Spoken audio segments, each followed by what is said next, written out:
Anyway, I'm here to promote my brand new product. Yeah, Rolling Rock dish detergent. Now you can wash your dishes with Rolling Rock. And drink it. And drink it. Or whatever you want to do. You might be I wondering, douche with it. is there any actual cleaning solution in this? Nope, it's just Rolling Rock. It's just a 1 gallon jug of Rolling Rock. I just bought it from the grocery store, prepackaged it back up. The first aid kit says alcohol kills germs, so it's probably fine. Hell, you leave your dishes on there nice and chunky, and you just run it over there. Yeah, this is Latrobe Pete. Yeah. Latrobe Pete. Howdy, y'all. For tax purposes, I had to change my name from Texas Pete to Latrobe Pete. Legally different persons. So stupid. where the hell is Old Latrobe? Latrobe is in Pennsylvania. Western Pennsylvania. It's right. not too far from Pittsburgh. Yeah. Interesting. From the glass line tanks of Old Latrobe. For some reason, I thought it was in Michigan. Yeah. It's out here. It's not too far away. No, what I'm. They don't actually confusing it brew with. there anymore. Right. But the Latrobe Brewing Company used to be headquartered like basically half an hour, 45 minutes outside Pittsburgh, something like that. All right. Yeah, all right. Neat. With their glass-lined tanks. For some reason. It's supposed to like preserve the beer or something. Whatever. Yeah, you know what else does that? A regular tank. You're right. Yeah. Just about Everybody anything. else does. Yeah. Just about anything. Anyway. We're back with another episode of the 3-2 podcast.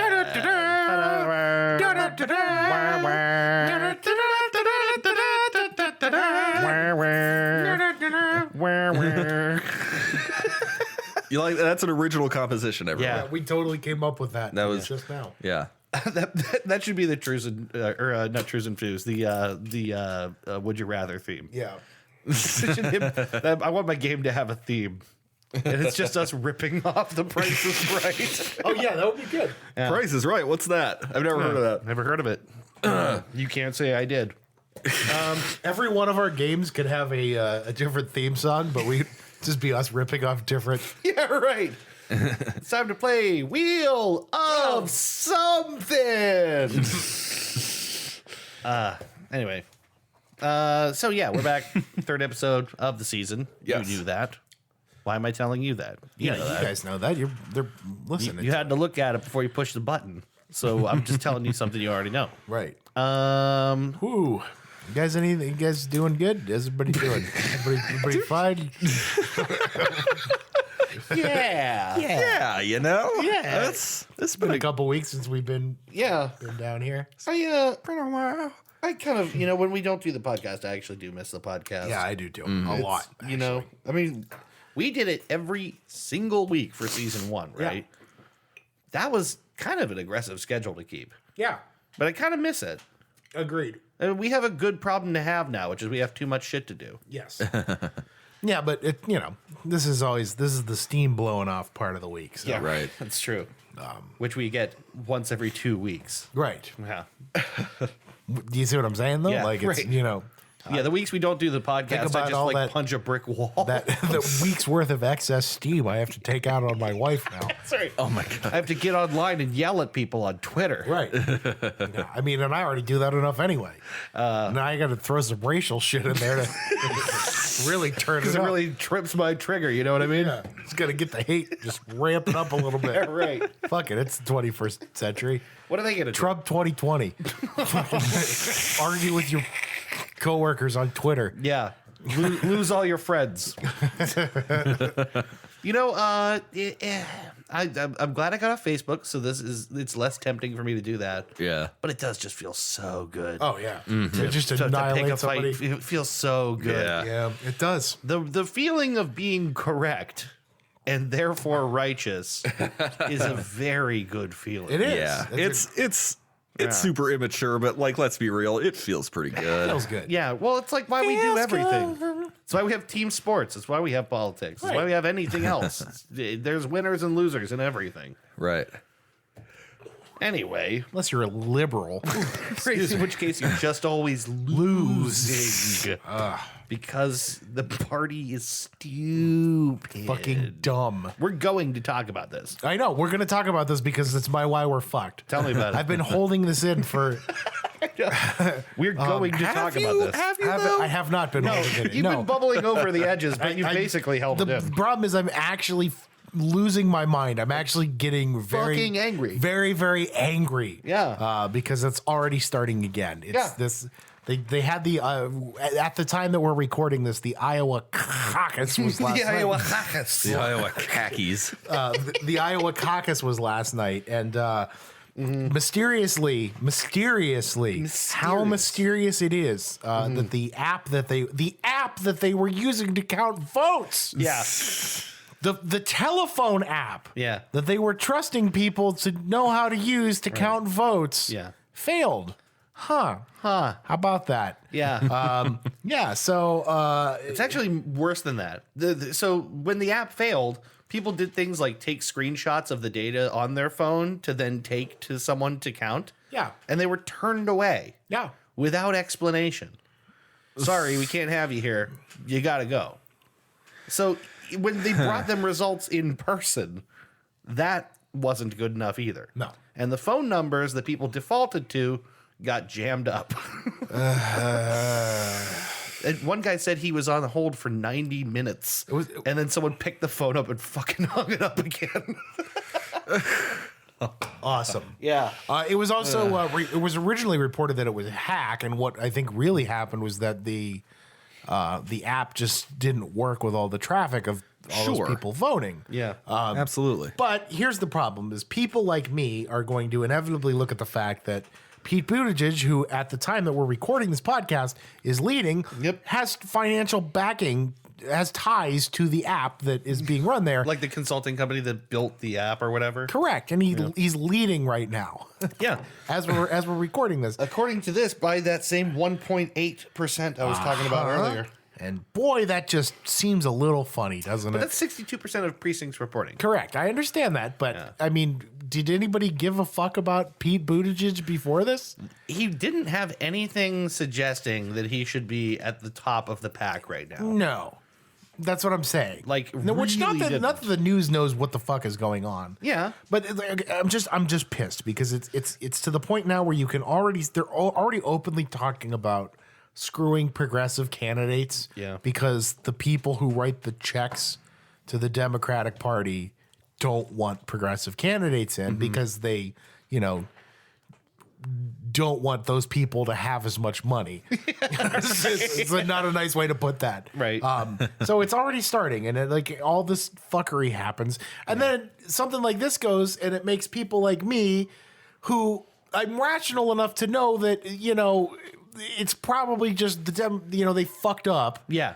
But now it looks like a fucking hot conspiracy. Now it looks like a fucking hot conspiracy, and I'm just stupid enough to believe it. And it's just it's fucking infuriating. Yeah, it's is. infuriating. You're not wrong. And the thing is, I don't put it past someone to have specifically architected the circumstances that we are seeing right now. I knew it. Me either. Is that I knew it. Me too. the Prime Minister of New Zealand? Hey, do you think we're all in the Matrix? Nah, it's just a movie. Yeah. Oh yeah, no, me either. No. Although maybe a little bit. I knew it. Yes, I believe in the Matrix, Your Majesty. Oh, that's it. I knew it. Me too. Your Majesty. That's right. It's David that says that. Concords. Yeah. Yeah. Oh, God. I knew it. I knew it. Me too. Yeah. No. I'm barely holding back my contempt and my anger because I already see this thing happening. Yep. And I've said it pretty vocally before. They're going to lose in 2020. I think they're going to lose. That's not going to stop me from doing what I need to do and swallowing my pride and sucking it up, but they're going to fucking lose, and it's going to be catastrophic, and they're going to deserve it. Yeah. And it's really annoying because I don't want that to happen. Yeah. But you don't get to decide everything that happens in between now and then. I know. But, you just see the pattern. Yeah. You just see the pattern of behavior repeating itself again. And it's like, here we go again. Yeah. Here we go again. It's going to be great. It's going to be so much fun. Meanwhile, we got fuckwit who doesn't even know what state Kansas City's in. Yeah. Yeah. God almighty. Like the alternative is like we're living in a stupid dystopia right now. Yeah. And the alternative is like a different kind of stupid, I guess. Stupid Watergate. Stupid. Yeah. We're just the word for this is kakistocracy. Which It's is rule by the absolute least qualified. yeah. Yeah. That is what we are living in. It's just insane. And it's like I feel myself getting more toxic as it happens. You know, that's the worst part is the entire collective populace has just plummeted along with everybody else. Yeah. Everyone's angry. No one's happy. Right. No one likes this. But it's what we're doing. Yep. And we have to continue to do it. And it will just get more and more bitter. Right. You know? I don't think anything's going to get better. We were watching a bunch of old political speeches before we came down here, and one of them was something. Was it like Hillary Clinton when she introduced human pillow fight Tim Kaine as her vice presidential nominee? Tim Kaine with that dumb naughty smile on his face, like he took two candies instead of one. I said that's when I knew she was going to lose for sure. Yeah, I wasn't convinced when she announced that guy. I'm like, this fucking popcorn fart. He's a dude I could see like doing the electric slide and making it look as dorky as it is. Yeah, Do you know what I mean? absolutely. But she said something like, "I think America's best years are ahead of them and are ahead of us," you know. Yeah. And it's like, oh, Back off, Hill Dog. yeah, didn't you might want to wind that one back. You want to deflect and pivot, from that. But the thing is, watching that, it's so striking how little substance there was to anything she said. Like it's the same sort of like patchwork American narrative we hear from every politician. Everybody. They don't tell you anything of value. No. The only person who told you anything from their heart was Donald Trump. Yeah. Unfortunately, A lot of it was about Mexicans. Yeah, right. Get them out of here. Get them the hell out of here. Throw them out. We're gonna throw them out. I watched the Super Bowl halftime show. I thought it was very nice, but we got to get trebuchets. Hey, did you see? We got to launch them. We got to get them out of here. Got to get them over the wall. Get them out of here. Get these Mexicans up in the air. Get them out of here. We'll skeet shoot them like pinatas or whatever. Yeah, like you do with pinatas. you know, Donald Trump doesn't understand how skeet shooting or pinatas work. You know, it's We're just gonna- where you we're take gonna a launch 'em. trebuchet and you load it up with Mexicans. We're gonna get them on a trebuchet. We're gonna launch them over the wall. I am not a racist. I have plenty of Cubanos and Puerto Ricocos bringing people drinks at Mar-a-Lago. Puerto Ricocos are really funny. To me. Cubanos, Puerto Cubanos. Ricocos, Mexicanistas. Mexicanistas. Did you guys see that horrible video of like what Trump was doing while the national anthem was being? Oh yeah, he was conducting the band. Yeah, like the dude is on everyone all the time for not being patriotic enough. The But fucking while his dunce. wife is standing there next to him with her hand over her heart, he's doing orchestra hands. And then like pointing at people like, "What's up, Tiger?" You know, like doing that like gun what's going on, fingers. Bash? Yeah. Hey, you got that trebuchet ready? Good, I got a room full of Mexicans back there, and we're gonna make a lot of them really airborne. Bring out the shotguns. It's time. Jesus Christ. It's infuriating. It is. It's The whole really fucking infuriating. I'm only. The thing is, I probably sound pretty calm on this podcast. I'm fucking infuriated. Oh, it's really shitty. I mean, I'm just furious. It's like. Yeah. About the only thing you can probably do is just unregister. Yeah. I mean, how much do you think it would really freak him out if as many people who are no longer thrilled with the Democratic Party actually unregistered? Unregistered? I had unregistered and then re-registered because Yeah. I had to do it to vote in the primary. Right. I want to be in the primary too, but I swear to God, I might drop my registration. Yeah. Yeah. Yeah. That's the thing. It's like, I don't know. Yeah. It's frustrating. Make them work for it. God damn it. Right. Yeah. Fucking earn it again. Yeah. You know. Yeah. Tim Kaine. Tim fucking Kaine. Who looks like he may have stolen a blueberry pie from a windowsill. Of anyone she could have picked, she picked Tim fucking Kaine. The definition of milk toast. Tim Fluttershy Kaine. Fucking idiots. Fucking And waste. the DNC let her do it. yeah. Fucking morons. The dude brought like literally nothing. Right. I don't. Except he could speak Spanish. Right, which and is- then at the beginning of the primaries, all these white people are out here talking Spanish. We give a fuck. Oh, that was great. Yeah. Oh God, we should watch clips of that again. Just the awkward Spanish speaking. Like Yeah. the very blatant attempt to pander to young liberals. Yeah. I like that. I like that he could speak other languages. Shut up, you cunt. Yo estoy un Berliner. Yeah. The who's the worst one was Beto. Oh, yeah. Beto's was the most embarrassing. And then it elicited that amazing reaction from Cory Booker, Yeah. who is off to the side gawking like he's seen a ghost. Yeah. With his eyes just like constantly staring, like Yeah. blinking. Yeah, right. Cory Booker, like he's like actually like a political like Terminator. Like he's not human, I don't think. No, I don't think so either. There's just something like if you peel that face back, it's like the Terminator face is back there. I'm sorry. I'm gonna try and relax and it's not all be angry about it. Nah. It's really hard for me to do that. Nah, be angry. I am enjoying this cigar though. This is a good cigar. Yes. Here's what I'm smoking, and here's what I'm drinking. It's Rolling Rock. And here's what I'm smashing my face against. Ben, you got anything? You feeling fucked? Feeling good? That was a cacophonous belch. Several layers. It was to that one. it was a belch in 3 movements.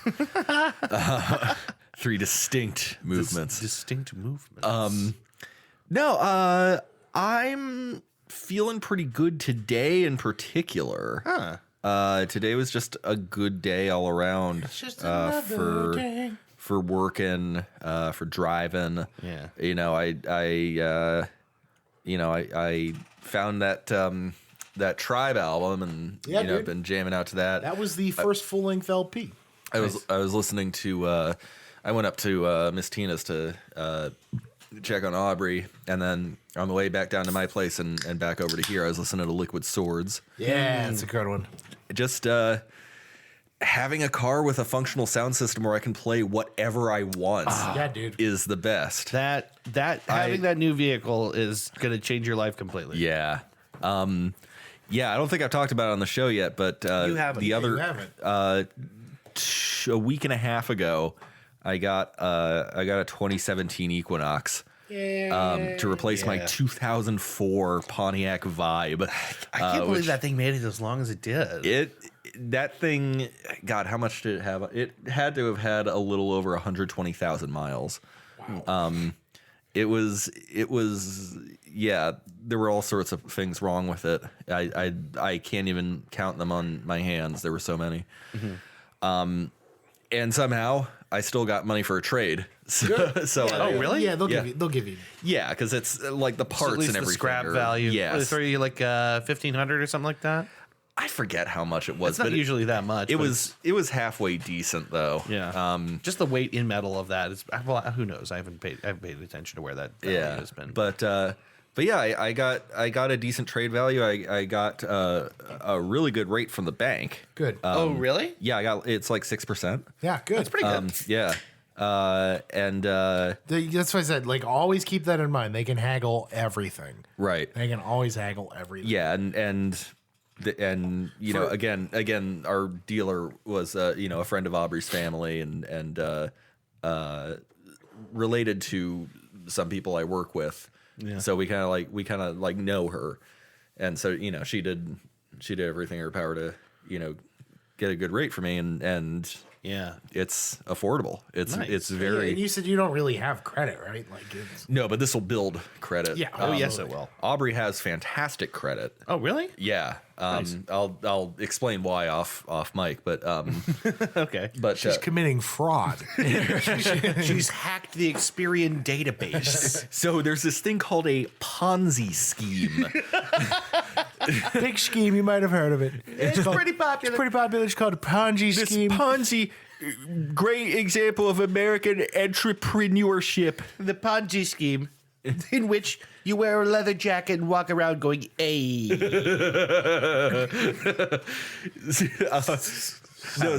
So she co-signed, and that's Nice. that helped a lot. I would imagine, yeah. And then my credit's gonna get better from here on out. How long's your loan for?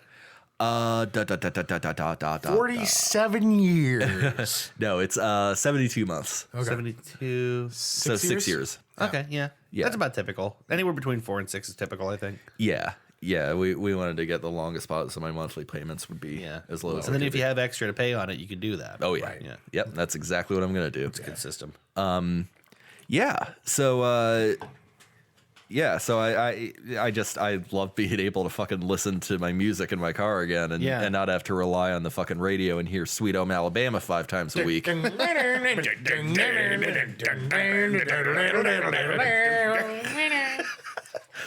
let it end. Wheels keep on wheeling.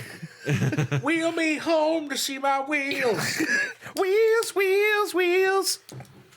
Singing Well, I songs know about I'm- the wheels. Well, I know I'm from Ohio.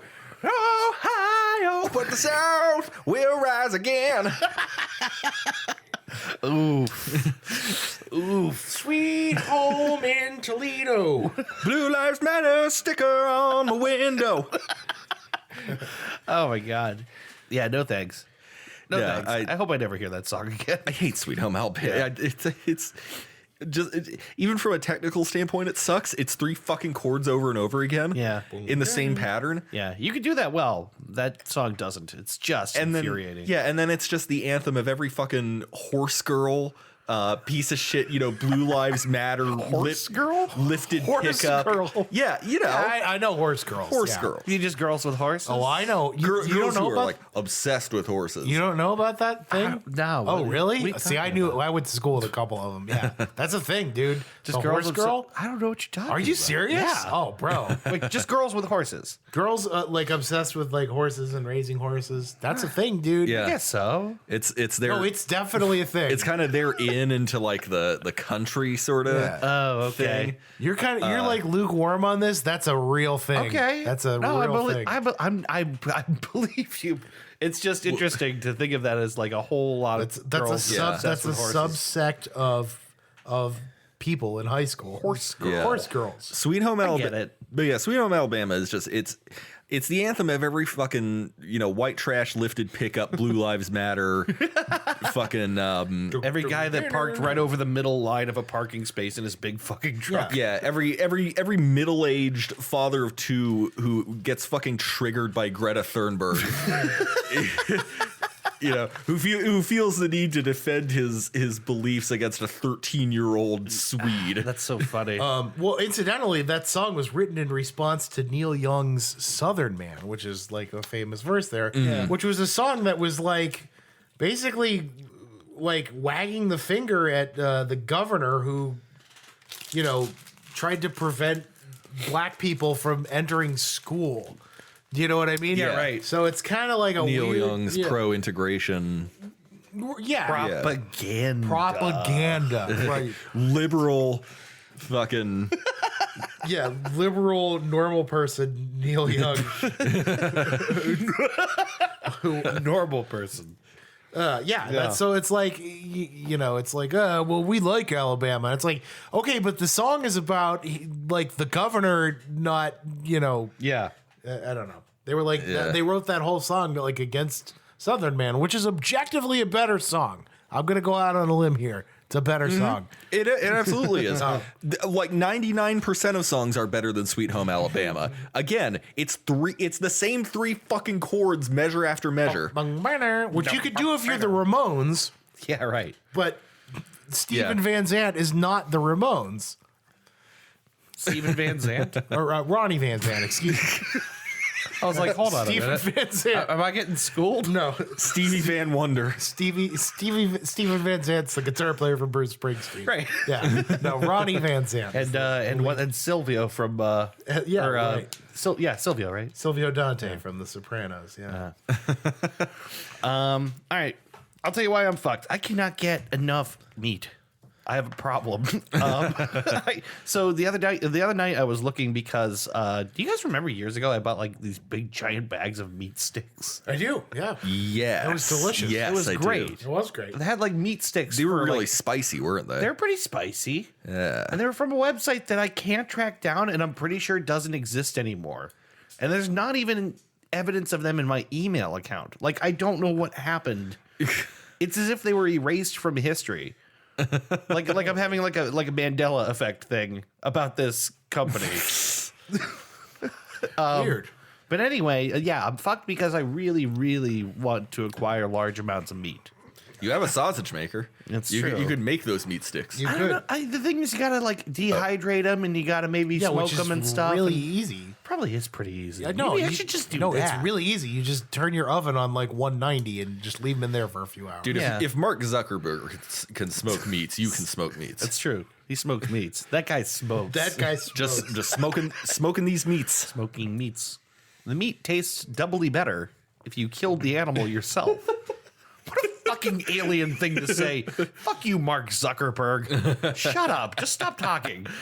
Oh God, it's kind of a shame that as because a lot of 2019 was devoted to Zuck coverage. Yeah. and now that It was. now that we're in election phase, we're just we're letting the Zuck fall by the wayside. Yeah. And it's kind of the Zuck stops here, one might say. Zucks. And that's kind of a shame. I need more Zuck in my life. That's true. Yeah, I need to get zucked up. I need more alien testimony. So fucking weird. Like, he's weirder than most people. You know what? I don't even blame him so much for that as I blame the fucking bench full of old morons that they put up there to question him. Yeah, Yeah. that's A true. group of people who have no idea what they're talking about, Right. asking him, pretending like they know what they're talking about. Yeah, right. Yeah, we need like like a national because we have like a like science councils and Yeah. security councils. We need like a tech council that can advise these people and like actually sit them down in front of a PowerPoint and be like, here's how shit works You know on what? the Fuck internet. that. Let's just elect a fucking ton of millennials. Right. Who Yeah. actually understand like how technology works and what our real problems are and like the things that we need to be doing. Just elect Bill Gates for Yeah, president. we're- I'm not gonna say no to Bill Gates. We're trying. That's the problem. We're fucking trying. Yeah. And it's not going to work because creepy Joe Biden, pictured here smelling a reporter's hair. Wait, did he actually do that? He's not a reporter, but he did smell people's hair. It's really weird. Yeah, he's just Kissed his granddaughter on the lips. I saw that. You know, Christy said something to me about that was interesting. She's like, "Yeah, you know, That's an old not Italian uncomfortable, thing. but like, yeah, like some families That's just an- do that's that." an Some old- families do that. That's an old Italian thing. I get it, but The thing is, it's not a good look on a president. No. It just isn't. Like, I get it, but yeah. don't do that. or a Super Bowl winning quarterback. Oh wait, Yeah, Tom Brady. did you do the same thing? Yeah, no, I didn't mean Patrick Mahomes, not by any means. No, Tom Brady, yeah, kissed his dad on the lips, And Robert Kraft. and Robert Kraft, And kissed Robert Bob Kraft. Kraft on the lips. Yeah. Just people kissing awkwardly on the lips is really funny. Yeah. There ought to be a super cut of weird, awkward kisses on the lips.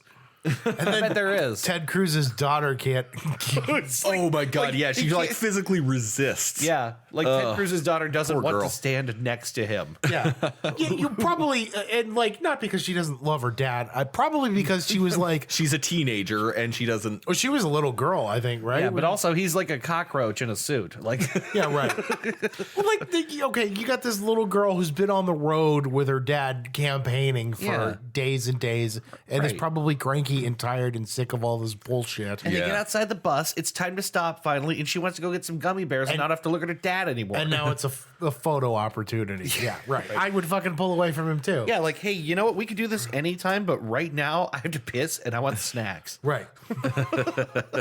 Not now, Dad. Dad, not now, you fucking You weirdo. fucking Not now, murderer. disgusting tonsil stone eating piece of shit. Not now, Ted. God. Remember when he grew that beard? Yeah. Super relatable guy, Ted Cruz. It's super funny just on the outset. Just the thought of Ted Cruz growing a beard is hilarious. Anyway. It's like when Data grows a beard in Next Generation. Yeah. When I stroke the beard thusly, Do I not appear more distinguished? Why, yes, Data, you do. Do you remember him like talking at the RNC? Like, Who, Data? yeah, This year's keynote speaker at the RNC, Data! Data! Big Data. Big Data. 10-foot tall Data. He's like, has to crouch in. Ted sorry. Cruz, I Ted was Cruz unaware. was just like the most phony conservative bullshit spouting. yeah. Just horrible. Remember his roommate from college? I don't. This was one of the best things about Ted Cruz's candidacy for the nomination is a dude that shared a dorm with him in college. Took a video of him. No, actually, not that I know. Oh, okay. Although that would be awesome. I thought they had him on record of like saying something. Maybe they did. I thought there was a video. There might be a video of something really awkward Yeah, about him. right. Oh wait, no, yeah, there was a video of him. He was like, yeah, but he was being interviewed, and Yeah. he was like really weird and creepy. But the thing with his roommate was just he had all these stories about Ted Cruz just being like a fucking alien or like a huge dork, Yeah. and like a piece of shit, and like dude would not let up on Yeah, Twitter. right. Just kept going. It was really funny. Just him being like, listen, I lived with this guy for like a long time. Like, vote for anyone else. Oh man, whatever happened to Ben Carson? Because I think he might have been an even bigger psychopath. He's than the Ted HUD Cruz. secretary. Ben right now. Carson, who is currently sleeping over his Sunday at the hometown buffet. He's sleeping over Sunday. It's Tuesday night right now. Ben Carson, who is currently trying to fish his keys out of his couch and can't quite reach them. Ben Carson, who my absolute favorite moment was when he was on interview, a televised interview, Yeah. talking about the time he chased a kid down and almost beat him to death with a cinder block, and then he's as a part of a counterpoint to be like, but then I turned my life around. Like, dude, don't tell that story. It doesn't help Ben, you. Ben, maybe don't talk about that. He's currently the HUD secretary. He has a job. He's like, yeah, he's the he was the 999 guy, right? Yeah. He was the guy who proposed essentially the SimCity tax structure. Yeah, right. Of 9% residential, like 9%. Like his idea for a tax plan was like right out of SimCity. Oh Jesus! Fucking idiot. You can't cut back on funding. You'll regret this. Ben Carson, who just like went to rip a jelly packet open but tore the whole side. No. And then it spilled on his hands. Ben Carson, whose toenail that he just clipped, bumped up and hit him in the eye. And now he's checking to see if he hurt himself for real. And it's a little red, but like he's not sure if like there's something actually in there.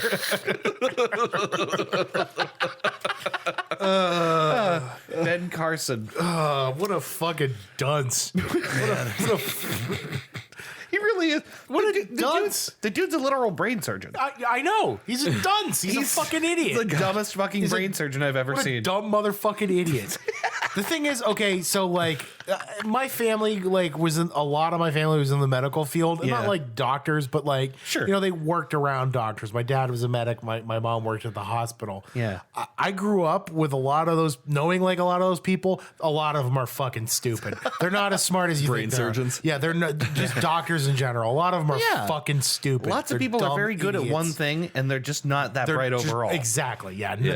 They're not really smart people. They Plenty just, of- plenty they're of- very good, specialized at certain things. Plenty of good book learning and Right. Yeah. Not so much common sense, intuition. The only one in that field who could have been a decent candidate Yeah. was Marco Rubio.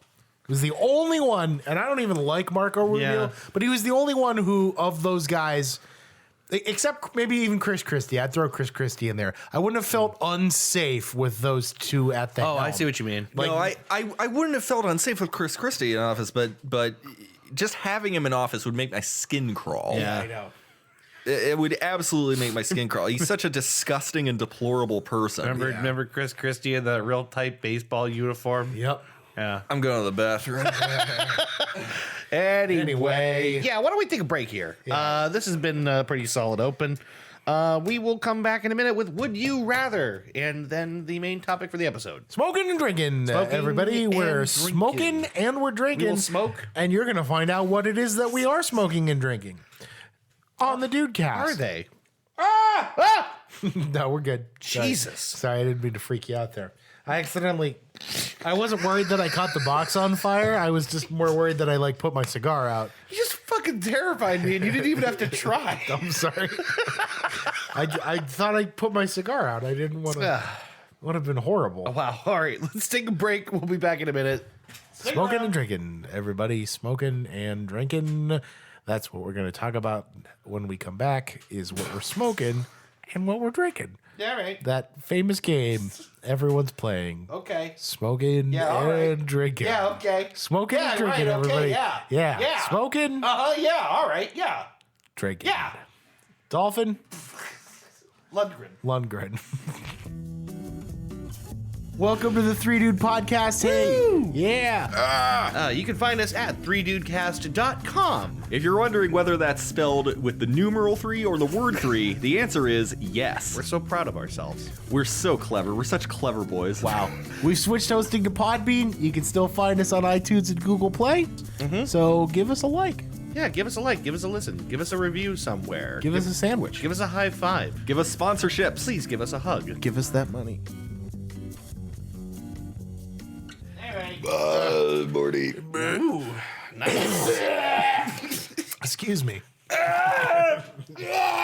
Ooh, I'm getting over a cold. So naturally, the best thing to do is to smoke a cigar. Yeah, get in front of a microphone while you do Yeah, it. right. too. Just talk a lot. Just Yeah. like without warming up my voice at all. Yep. Just fucking just drive that Yeah, point put some home. alcohol in there too. Yeah, just you know what, and not like good like soothing killing like beer. Yeah, like just beer. beer. Like really like bottom shelf beer.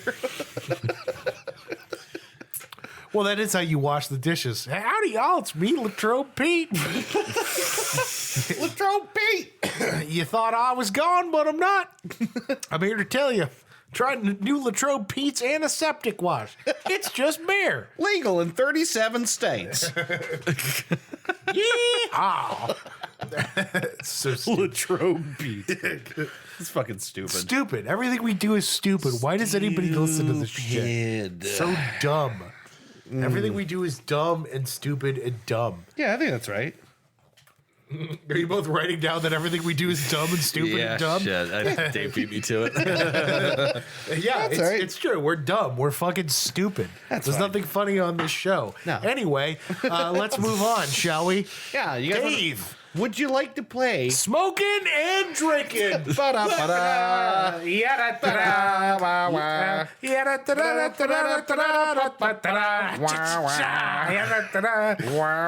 That's stupid. This is Rod Raleigh. What the fuck is happening? So, I have a game. Have you? I have. It's time Hast thou? for Would You Rather. Oh shit! I've never heard of that before. What's it like? It's it's a sandwich on wheat bread with Oh, bacon, ham, and tomato. oh, great! I don't like tomatoes. Great. I see. I know you like tomatoes. I give me. What? Did you say? Gimmer.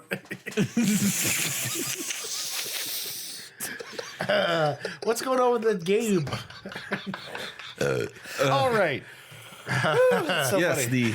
the The game. It's time That to, famous game, everyone's playing it. time to play Would You Rather before my phone fucking dies. So, would you rather once a day for a whole year you get to place a rank fart somewhere in the world? Ooh. Once a day for a whole year, you get to kind of stop time and like seek around the planet and find the right place. It's like a 5 foot by 5 foot by 5 foot cube of fart, That just and it lasts 1 minute and then it dissipates.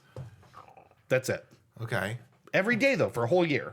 Or for one day, you get to put Rush Limbaugh in a dunk tank with any substance you want in the bottom of it. And you get to invite people to just throw balls at the target all day long. Shit, you mastermind. Oh, that's good. But it's only one day. now what was the first one? The stipulation of the first one? The first one, it's once a day for a year, but you get to put a fart somewhere. in the world. In a 5x5x5. Yeah, it's a 5x5x5 cube, which means that you can like be watching the news and like a guy's like interviewing like a dude with a dolphin, and you could just like put the fart right there, then go back to watching the news and watch them both be like, yeah, SeaWorld is great. Why would I do that? A poor dolphin. A dolphin's fine. Oh, Dolphins love human farts. That's the thing that people don't know about dolphins. Dude, that's what they eat. That's like 10% of their diet. Right? That's why they're always like chasing cruise boats and stuff. Because they're like sucking down farts. Right. Dragging tourists to their grave. You know. Because everybody knows you shit yourself right before you die. So Right. That's right. So they kill them, and then that's the devil's fart. it's the evilest fart of all. So that's a whole year. That's a Yeah. whole year's It's worth of farts. 365 carefully placed sniper farts at your Yeah. discretion. Do I get to decide what the fart smells like? Can I like? Oh, I can't. Okay. It smells like your. No, I'll say this. It smells like your farts, Okay. but like your worst farts. Okay. Yeah. and it lasts for how long? It lasts for 1 complete minute uninterrupted, then disperses normally. Or I could like essentially scot-free kidnap Rush Limbaugh and then have a group of my closest friends help. 24 hours. He's in the dunk tank. I'm gonna have people that are all 24 hours. Yeah. Dunk them right in a bunch of bull semen. That's the thing is you get to choose what it is, but you have to Yeah. pick one. The greatest thing that cancer ever did bull was semen's find pretty good. Rush Limbaugh. Yeah, right. Cancer scores one for the good guy. Here's to finally. you, cancer. Let's drink to that cancer. This is terrible. But, cancer. whatever. Yeah, you know what? I don't feel bad about Rush Limbaugh. I don't fucking No. care. No, cancer's horrible, obviously, pretty universally. But am I gonna feel bad when Rush Limbaugh kicks off? Hell no. Fuck no. No, I mean, what, like this? You want the seat that's reserved for him in hell to get cold? No. I want it to be really hot when Yes. he goes there. I want it to be piping hot when he puts his little booty on it. Right. His little Fucking booty. pill popping, hate filled douchebag. Pill popping, no left ear hearing piece of shit. That fucking cancer having. No. Nah. No. So, Yeah, so that's 1 day, yeah. one tank, Now, as many people as you can get, and everyone will. You know. So here's an aside question. What's the worst fart you guys have ever had? Oh, dude. Do you remember what you ate that warranted that fart? I don't know if I remember what I ate, but I remember how it made me feel Okay. bad. Really bad. Deviled like eggs you- and like- beer. Deviled eggs. yeah, Deviled eggs that'll and beer. do it. Yeah, I it was, did. I was just gonna say, It did. I think there was one day where I had like breakfast sandwiches from Dunkin' Donuts like twice in a single day. I relate to that so hard. and I think this is still when I was living in my studio apartment. Yeah. And I remember I was playing, I think I was playing God Hand actually on the PS2, and I ripped ass so hard that I had to pause the game and set the controller down. I'm like, what the fuck? And it was vile. Like a fart that makes you reckon with who you are. Yeah. Like you remember when I was still living there and that fucking sewage came up from my sink? Yeah. Oh, yeah. Yeah, it smelled like that. Okay. Awesome. There was a fucking used plastic fork that came up out of my drain that wasn't mine. Yeah. It was Wait, out of great. the sink drain? Out of the sink Yeah, drain. it's because all the plumbing in our apartment complex is linked. So That's fucking- somebody. everything got backed up and just fucking sewage came up out of my sink drain. And the maintenance guy was real shitty about it. Yeah. But anyway, yeah. No, I've had farts that like lowered my self esteem. like it really like took me down a few pegs about like the quality of person I think I am. Yeah. Now, for as far as the placement of the fart, can it be anywhere I can imagine, anywhere I can see in line of sight? You get to sort of seek and scrub planet Earth and find your spot. Okay, then I'm definitely picking the fart. I think it's a really nice. I'm gonna step in here. I'm gonna. I don't normally do this, but I'm gonna say, if I'm choosing, I think I'm going with the fart. Even though the Rush Limbaugh thing would be so satisfying, Yeah. I think the fart. I think it's a really nice. I'm gonna step in here. I'm gonna. I don't normally do this, but I'm gonna say, if I'm choosing, I think I'm going with the fart. Even though the Rush Limbaugh thing would be so satisfying, I'm gonna I feel like the fart is like it's a gift that continues to give. Like you could drop a fart in an elevator somewhere and make a whole bunch of people feel really poorly about themselves. Imagine doing it to the Pope. Oh yeah. Right? Why not? Like right when he's out there giving the address to the St. Peter's Square or whatever. And Yeah. he's standing there by a breeze comes by and it brings a gnarly fart to him. Oh yeah, it'd be perfect. Just for him to go, in the middle of that speech. I mean, the possibilities are so good. Yeah. Yeah. Yeah. Or like you could use a fart to get out of something. Donald Trump behind the glass booth giving a speech. Just trap it in there. Oh no. Oh God, what is this? And I was there and I smelled a fart and it came was out of so- nowhere. It made me want to puke. It was disgusting. And it wasn't my butt, and I don't know whose butt it was. There were no other butts nearby. I couldn't track it down. Just right there in the Lincoln bedroom when Melania's pretending to enjoy sex with him. Yeah. I don't even think she does. She that. doesn't pretend. I don't even think think she they pretends fake. any. I don't even think they fake it. Yeah, she's just probably laying there like just on her phone. Yeah. Yeah, like daily, he's just like jerking off into a leftover Big Mac wrapper. And then throwing it away in the normal trash. Like that's the kind of guy our president is. Where's my Big Mac wrapper? Oh no, I have cubbies. Oh my god. Ew. Ew. Calling the maid. Charlie. Well- Charlie, where's my Big Mac wrapper? Through this way. Help. He's doing that like Help me. shaky hand thing. Oh God, it's on the sheets. I got it all over the cutlery. Mike Pence's spidey sense goes off and he Okay. flees the building. It's getting all over the Iran treaty. Do you guys have any more questions about these arrangements? I think. Oh, fuck, this is hard. It's I think, only one day, but Rush Limbaugh would feel so good. I can't. I don't. That's a brand new sentence. it is. I think I'm gonna go with the fart too. I think it's just the opportunities are too Numerous. numerous. Yeah. Yeah. There's just too much fun that I can have with that. Yeah. Yeah. God. I mean, the thing is, it's anywhere in the world, so that means that like live events on television, you Yeah. can go to them and then put a fart there, then come back and watch it play out. Yeah. But like, is the fart the same fart all the time? Is it the same? Is it like whatever? As long as it's whatever fart that I can choose. I don't think you get to change the fart. Okay. I don't think you get to change the fart. I think it's the same stock nasty fart. Okay. Yeah. Then I gotta go deviled eggs and beer. It's gotta be Yeah, right. Deviled eggs but and like beer not fart. just like one or two deviled eggs. I'm talking like a big jar. like a big eggy fart. A big, Like the- big, pickly, like the- eggy fart. Atmosphere of Venus level fart. Just like The fart that makes you question whether there's sulfur a leak. and old breakfast. Just like you know. The kind of thing that makes you like look in your like your cabinet to make sure there's not a leak. Yeah.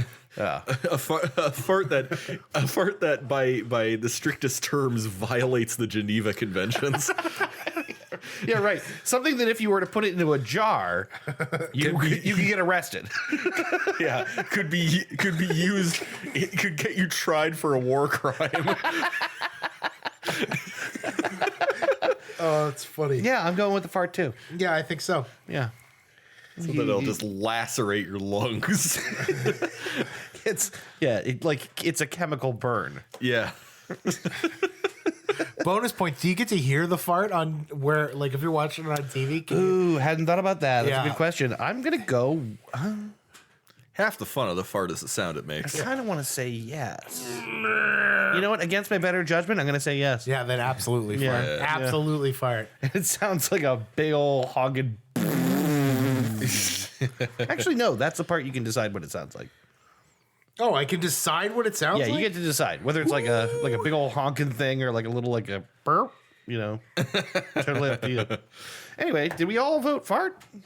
Yeah, I think so. All right. Well, that might be no, it's not the first unanimous one, but it's certainly the most recent. It's certainly the most recent. The Rush Limbaugh one's really tempting, but like, I don't know, being dunked in bull semen compared to cancer. I mean, cancer's pretty bad. I don't know. We didn't even talk So about the I've things you heard. could dunk him in. We didn't even talk about it. Bull semen. Yeah, bull semen. Yeah, that's the only one. Yeah. I really can't think of anything worse than bull semen. But how about like a peppermint oil where it just burns his private parts? Ooh. Pick him up and put him in it again. Yeah. Yeah, that's good. Just what about like pureed ghost pepper chilies? Sure. I mean, I said anything. It's it's got to be a liquid, more or less, but More or less. yeah. More or less. Anyway, Wet concrete. You get one dunk, but you get to record it on your phone.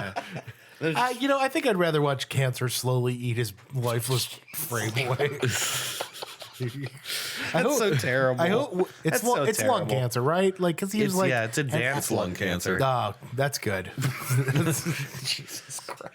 I'm sorry. I don't. I feel a little bit bad. I don't feel bad for him. I don't feel bad for him at all. I think it's a truth that not a lot of people are comfortable with admitting, but the world is definitely a better place without certain people. Oh, absolutely. The world is absolutely a better place without certain people in it.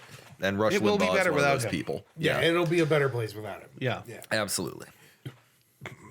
There will be others like him, but to have him just gone is I think a net benefit to society. Yeah, humanity wins with less Rush Limbaugh. Yeah. Just like when Antonin Scalia died. Yeah, that's the that thing guy. is when that happened, I think I posted something slightly racist about him and let it go. Would you call him a Dago or something? No, it's something about him crying into a bowl of pasta. Claims to be pro-life, dies anyway. Yep. No, that wasn't when he died. That was when gay marriage went through the Supreme Court. yeah. And they won. Yeah, fuck that guy. Oh Fuck yeah, it. crying into a bowl of pasta. Yeah. I don't feel bad. I'm sorry. I don't feel bad for Rush Limbaugh. I don't. Maybe I'm a really bad either. person, but I don't care. No, he's built an entire career out of hatred. Also defending the smoking lobby, which is really funny. It's very ironic that he has lung cancer now because he spent his life defending cigarette companies, smoking, and now he's dying. Smoking and drinking. I'm no scientist, but you don't suppose there's a connection, do you? No, there's Could no be. evidence. That's what the liberals want you to think. And that's what they want to do with your tax dollars. Cancer is a liberal part of the liberal agenda. Don't you remember Rush Limbaugh is smarter than all of us with one arm tied behind his back or something? Yeah, right. Oh, it's half his brain tied behind his back. He used to say that. Oh, God. You know what? He's like every fucking fedora wearing neckbeard. He is. You debate me. You don't debate me. That means I win automatically. What a fucking cunt. What an idiot. The world will be better off What without a him. dumb cancer. Without him fool. and his 5 chins. Yeah. A fucking loser. I like people who don't get cancer. No. What a loser. What a loser. And I loser. saw Rush Limbaugh. Huge and I thought, loser, Rush Limbaugh. this guy. I'm gonna go so far as to say, like, pundits in general are just. It's such a worthless job that contributes nothing Doesn't matter to what society. side that you're on. But if you're Rush Limbaugh, it's like 10 times worse. A pundit at is least. much like being a critic. Right. In that the service you are providing to the world is not something A, that people can't do themselves, and B, you're not an authority on. Yeah, Sure. You talk louder and maybe blow a producer or two and you get on TV. Yeah, That's what Rush Limbaugh did.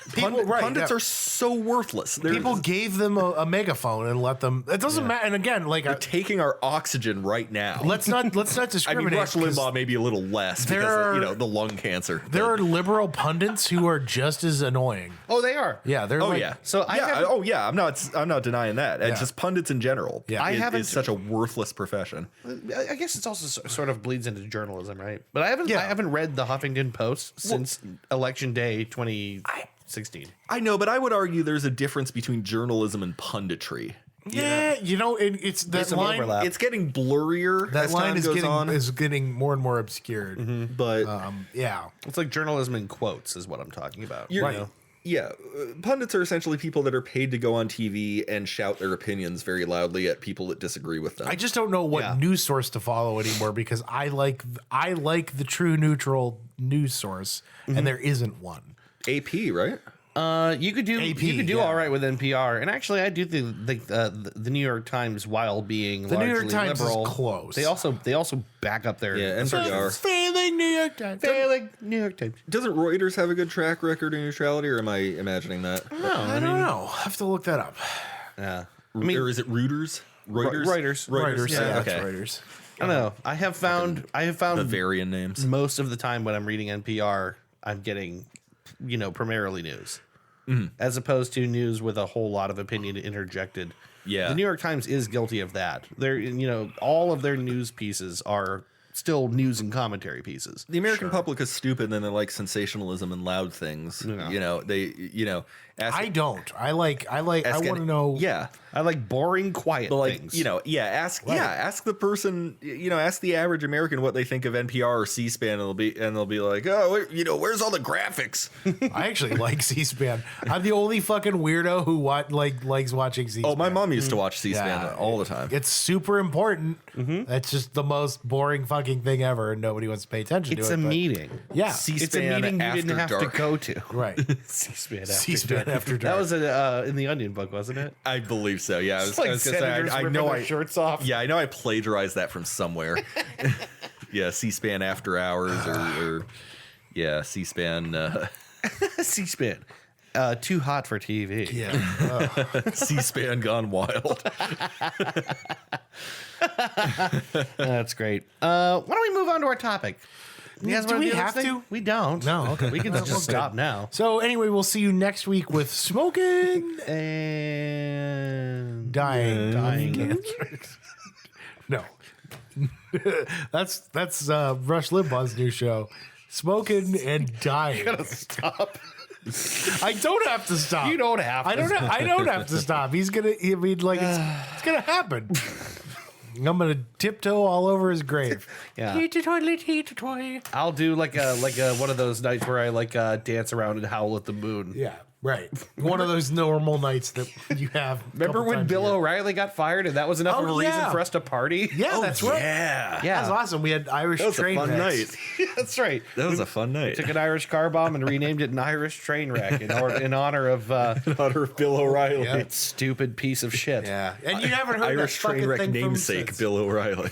He hasn't been in the public eye since. Right. I mean, he's still got a show. It's just his show. Yeah, just nobody gives a fuck about it now. No one gives a fuck. Isn't it great? It is You haven't great. had to read anything that he said in the last 3 years. Oh, it was so funny because I told you I'm watching the Iron Man movies or Iron Man, the Marvel movies in order. Yeah. And I think it was in Iron Man 2. There's a segment with Bill O'Reilly on the TV talking about like, can we really trust this billionaire flying around in a power suit to keep our country safe? It's hilarious. Yeah, like boy, you- that's aged well. Even in a fantasy timeline, Bill O'Reilly is the shittiest person there. Yeah. Yeah. All right. Well, let's move on here. Let's talk about our topic, which, as the listener already knows because they can read, is poetry. Yes. And Which is because something we that told them last week, and too. the week before. Yeah, Yeah.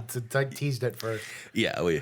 Yeah. You already know what it is. You already know another one. Another one. So let me start. DJ Khaled, poet of our times. Let me introduce this topic in as much as to say that we all are gentlemen of poetry. Yes. We are all Kinda. people who like You got- poetry. You guys are more poetry minded than I. I'm not sure that I am. I only ever like hung out around the English department. I was a psych major. You were. That's right.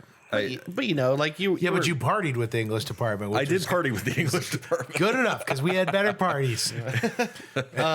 So we all brought in what 3 to 5 poems. Yeah, I think I have 4 here that I feel comfortable reading. I've got 5 and then one that makes me laugh. Oh, nice. Yeah, I've, We might not get to them all, but I Yeah, just right, thought it'd be nice for us to read our favorite poems we could dig up, or even if they're not our favorite, just poems that spoke to us in the 10 minutes we did the research to do this show. yeah, Right. sure. I just thought up a couple that I know are my favorite. I Yeah. could not dig up Corey Johnson sleeping in the slaughterhouse. Oh, really? Yeah, I know. I'm sorry. If I find it, or I get if I could remember to message Corey, I'll recite it for you guys later. Yeah, we could always do it again on a Yeah, different right. Fuck it, it's our podcast, show. Whatever. Yeah, Stuff fuck listen it. to it. Yeah, but we have a couple of them. I figured we could talk a little bit about music counts as poetry too. So we're Yeah, not just gonna right. bore the shit out of you with like dumb English major shit. So That's right. Yeah. And now what wait. follows is all of Robert Frost's poems in order. Right. Oh, if music counts, then I have one more I'm going to add to my list because I consider it an epic poem in the modern format. oh shit, I'm actually kind of curious what your funny one is, and I almost feel like it might be a good open. I But have maybe a- maybe I have- not. I have a Maybe we funny save one it. too, actually. Maybe we save it the funny ones to cleanse the palate. I don't know. Oh, What do okay, you think? want to do that? I have a funny one too. Whichever way you think. I've got the poems I like are either really sad or really triumphant. There's no Yeah. in between. That makes sense. I mean, poetry is about a lot of times some very intense feelings, right? Yeah. So, I can open with you my funny one if you want to do your funny one to cleanse our palate. Okay. All right. okay, maybe I'll find there's one in here that's vaguely funny. Yeah, I guarantee you'll know my funny one. So it'll be a good one to add on. I'll open up with a poem by a poet named Julie Sheehan. This poem is called Hate Poem. And it's actually, I think, a poem that, if I remember correctly, your dad showed me. Which is, pretty cool, actually. Coming full circle here. So this is called Hate Poem by Julie Sheehan. I hate you. Truly, truly I do. Everything about me hates everything about you. The flick of my wrist hates you. The way I hold my pencil hates you. The sound made by my tiniest bones were they trapped in the jaws of a moray eel hates you. Each corpuscle singing in its capillary hates you. Look out! 4! I hate you. The blue-green jewel of sock lint I'm digging from under my third toenail, left foot, hates you. The history of this keychain hates you. My sigh in the background as you explain relational databases hates you. The goldfish of my genius hates you. My aorta hates you. Also my ancestors. A closed window is both a closed window and an obvious symbol of how I hate you. My voice, curt as a hair shirt, hate. My hesitation when you invite me for a drive, hate. My pleasant good morning, hate. You know when I'm sleepy and I nuzzle my head under your arm, hate. The whites of my target eyes articulate hate. My wit practices it. My breasts relaxing in their holster from morning to night hate you. Layers of hate. A parfait. Hours after our latest row, brandishing the sharp glee of hate, I dissect you cell by cell so that I might hate each one individually and at leisure. My lungs, duplicitous twins, expand with the utter validity of my hate, which can never have enough of you, breathlessly, like two idealists in a broken submarine. Tell us how you really feel. That's hilarious, but it's also a little sad. I mean, you get this revelation that Yeah. that this is a very intimate relationship that is this driven by hate. Yeah, right. Well, I think in a lot of Hate ways. is just as intimate as love. So suppose one so. of the cool things about poetry, I think, is you kind of take it the way that you want to take it. There's nothing really to understand, and the way that I take that is it's just a normal relationship. It's all the dumb little shit that your significant other does that you just I fucking can't stand you, but you know what I mean, Right. So that's how I always This took isn't that a hate poem. that wishes to separate exactly. Correct. It's Yeah. the little things about you that I dislike that you know what I mean. Yeah. That you deal with because The way I always play lit lizards on the Chromecast. right. That kind of hate. Right. That's funny. Yeah. I love that. Who wrote that again? Julie Sheehan is the name of the poet. It's a newer poem. It's a younger poet. Nice. So it's a little more recent. I actually Ben's dad is the one who showed me that poem years and years ago. Yeah, I love that. It's nice. There's some really good lines in there. I'm a big fan of like crazy description. Yeah, right. I think we talked about it before. Like a lot of poetry is finding a new way to explain something. yeah.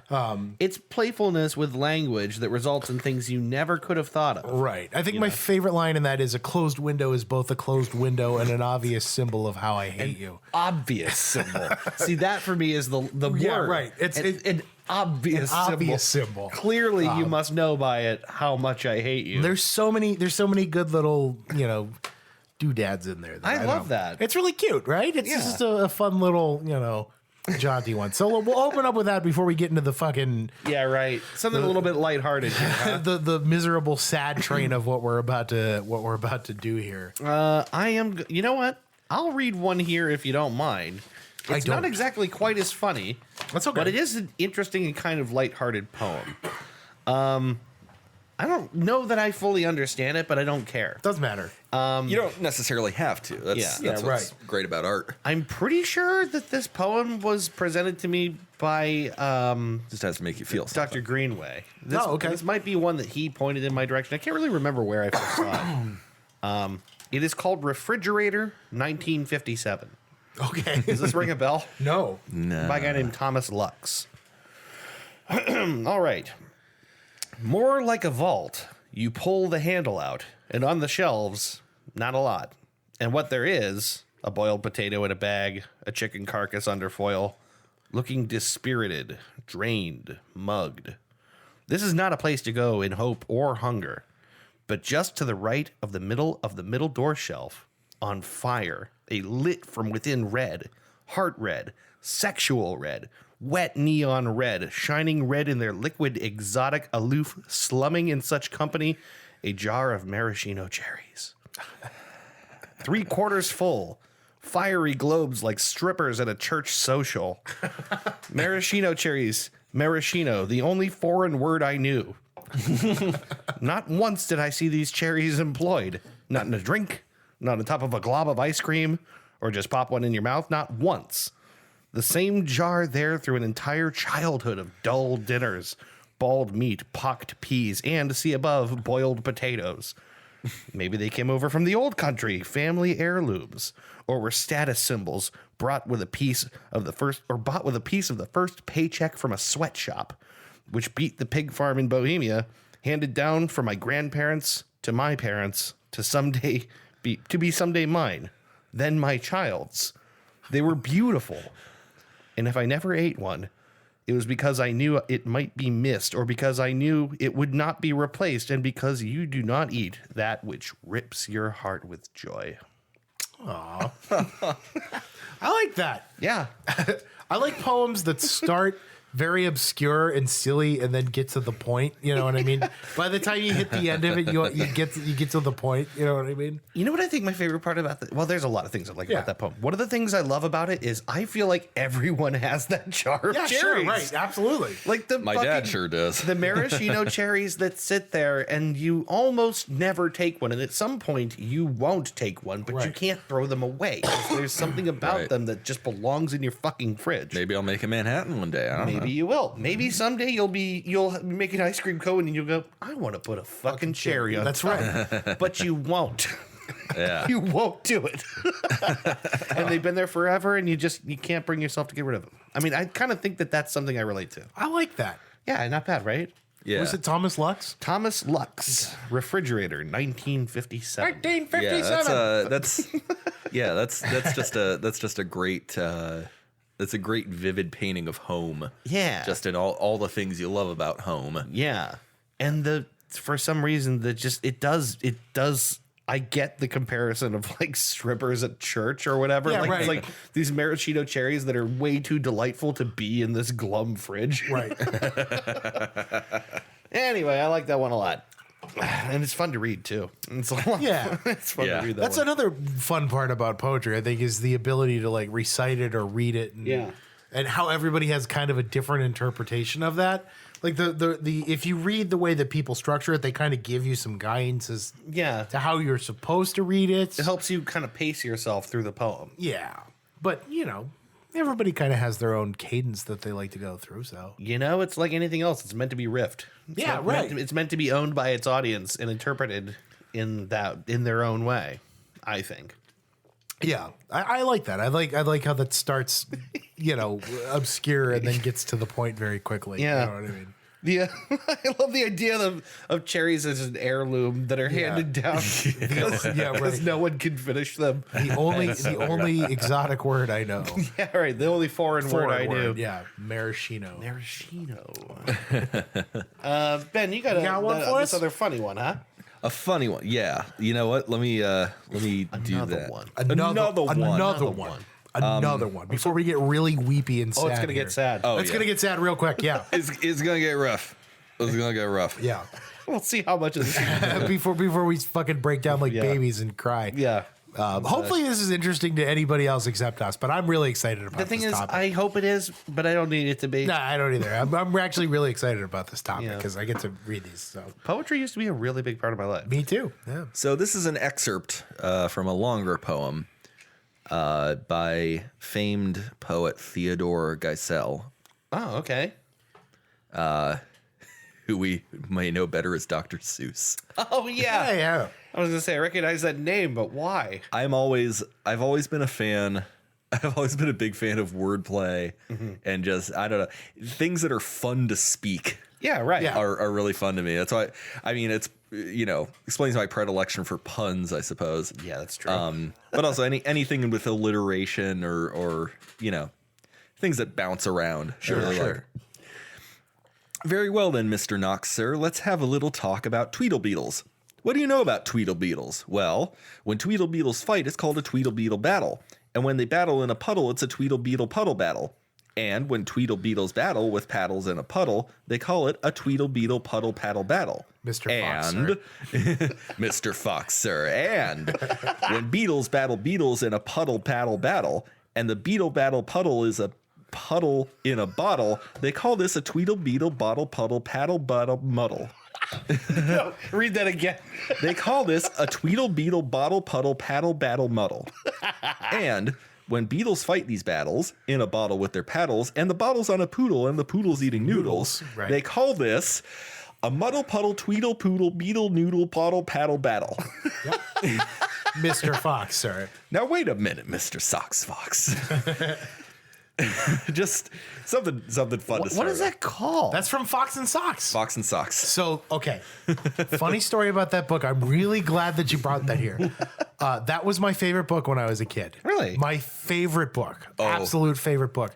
And it was my favorite book because I got to make all the adults in my life read it to me and watch them stumble over it. And there's a story that my mother told me years later.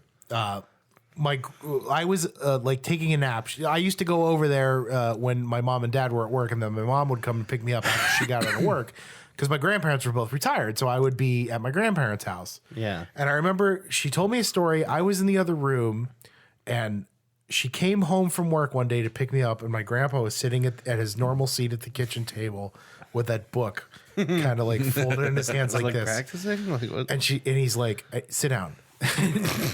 And she sits down at the table and she's like, "What?" And he's like, "I need you to take this away from this house." It's like, I can't do it anymore. I can't. I can't destroy it. I can't read this anymore. I don't care what you do with it, but please get it. be sealed. Please get it out of here. Mount Doom. So he like made my mom take that book home, so he never had to read it or look at it ever again. So funny. Yeah. You insisted on it. Huh? Yeah, I was really sad, but like I get it because I would make them read it over and over again Yeah. because it was just so funny to me to hear people stumble over this.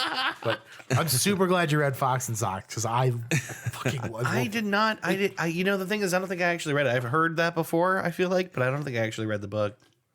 I still have it. I still have it. It's Yeah. like it was still one of my favorite books. It was so good when you're a kid. That's like it's hilarious. It's, My favorite Dr. Seuss when I was a kid was Bears on Wheels. Oh yeah, I have Bears on That Wheels. used to crack me up. Bears I on liked. Wheels. What was the one?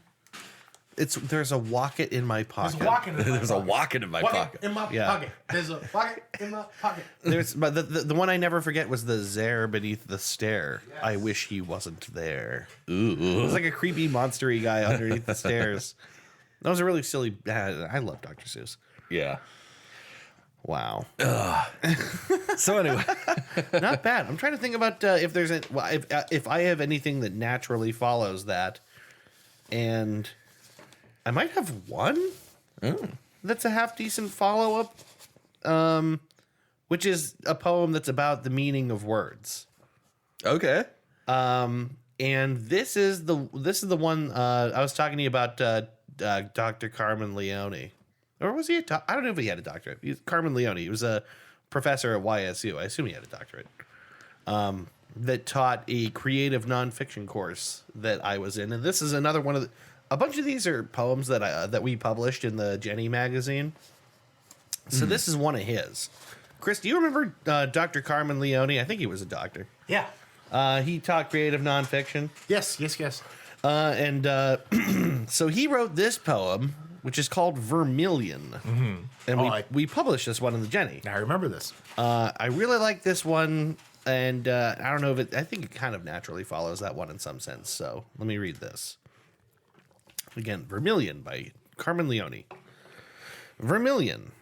Whatever it means, how could you not love its squirming sounds?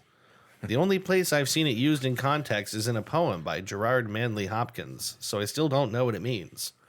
He speaks of a falcon swooping, and this reminds him of embers that, quote, fall, gall themselves, and gash gold vermilion, end quote. Vermilion, then, is something that can be gashed, something that can be gold. I could look it up, but what if it doesn't mean a million tiny worms? I picture them in a bowl, twisted and tangled like thin spaghetti with bright red sauce. If sprinkled with tiny cellos instead of cheese, they become vermicelli. Please don't look it up. Or if you do, don't tell me what you find. Or the word will be nothing more than a city southwest of Cleveland. It will no longer squirm in my concave bowl of a brain, making me happy as Sunday dinner. Oh, I like that. Yeah, I love that poem. I always love that poem. A poem about the musicality of language, right? Yeah. I think that's the connection to Definitely. your poem is there is something about language that is just plain fun. Yeah. And it can be demystified, and maybe that's not half as much fun as just letting it float around in your head meaning something that it means Right. only to you. Right. You know? Yeah. I like that. It's really cute. I remember reading that. That's an early Jenny publication, right? It's back there. I Yeah. think it might be 4 or 5. Yeah, that's way back there. It's pretty far Yeah. back. I remember one of my intro classes was with Dr. Snyderman, and to convey the idea of, like, you know, how words are kind of inherently meaningless and what we ascribe to them is what matters. Yeah. He read Jabberwocky, Oh, which yeah, of course, you know, has never had inherent meaning to it. But it does sort of feel like it means something as you read it. Right. It's something His Vorpal blade went snicker snack. like whatever it is, there's something kind of vaguely real about it. Yeah. It sounds like other things, and it conjures up. Yeah, Kalu Calais, O Frabjus Day. Right. Yeah. I think it's your turn, Chris. Shall we get serious? It might be about that time. Oh God! All right. get dangerous. I'm gonna try and be not weepy when I read this, because this one, for some reason, something about this poem elicits something really deep in my heart that I can't No, that's I get put it. into words. but I completely get it, Posey. you fucking huge bitch. I'm actually normally this is weird because you'd be like, normally I'd be happy to hear this, but this is a poem that I recently, I guess, got a lot of traction on Tumblr. But it's a poem that I read way back in college, and it's something that I kind of sort of fell in love with. Okay. And I'm always mad when somebody else discovers something that you know what I mean? Something like this where it feels like you own it. Where you're right, you know, but I, you know, it's something that I think you'll get it, you know, when you hear it. Yeah. It's a poem by Laura Gilpin. It's called "The Two-Headed Calf," and I'm going to try and not weep like a baby when I read this. Okay. So, tomorrow, when the farm boys find this freak of nature, they will wrap his body in newspaper and carry him to the museum. But tonight, he's alive and in the north field with his mother. It's a perfect summer evening. The moon, oh God, I'm sorry. You're already there. The moon rising over the orchard, the wind in the grass. And as he stares into the sky, there are twice as many stars as usual. Oh, I remember that poem. I don't remember Woo. where I heard it, but I know that poem. Yeah, That's very sad. yeah. Sorry. Woo. Oh Ooh, my god. Sorry. Gotta recompose myself after that. I wonder how that poem makes you feel if you were to describe it in words. What it is that you I can't pull from it. I can't. It's just an emotion that I understand somewhere. Yeah. I read that it was poem of the day on Poetry Foundation in 2010. Yeah. One day when I took like my first or second poetry class in college, and I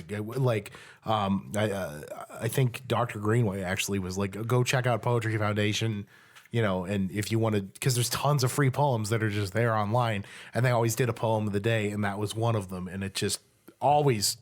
Yeah. I don't know, something about it. Just I mean, is like, it that it's something special that it's like going to be squandered? I don't even know. It's just Like something that doesn't deserve to be destroyed? something.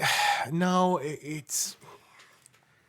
I don't know. It's just something about the outside world bastardizing something. You know what I mean? That doesn't right. The forces that of the doesn't world realize conspiring that to.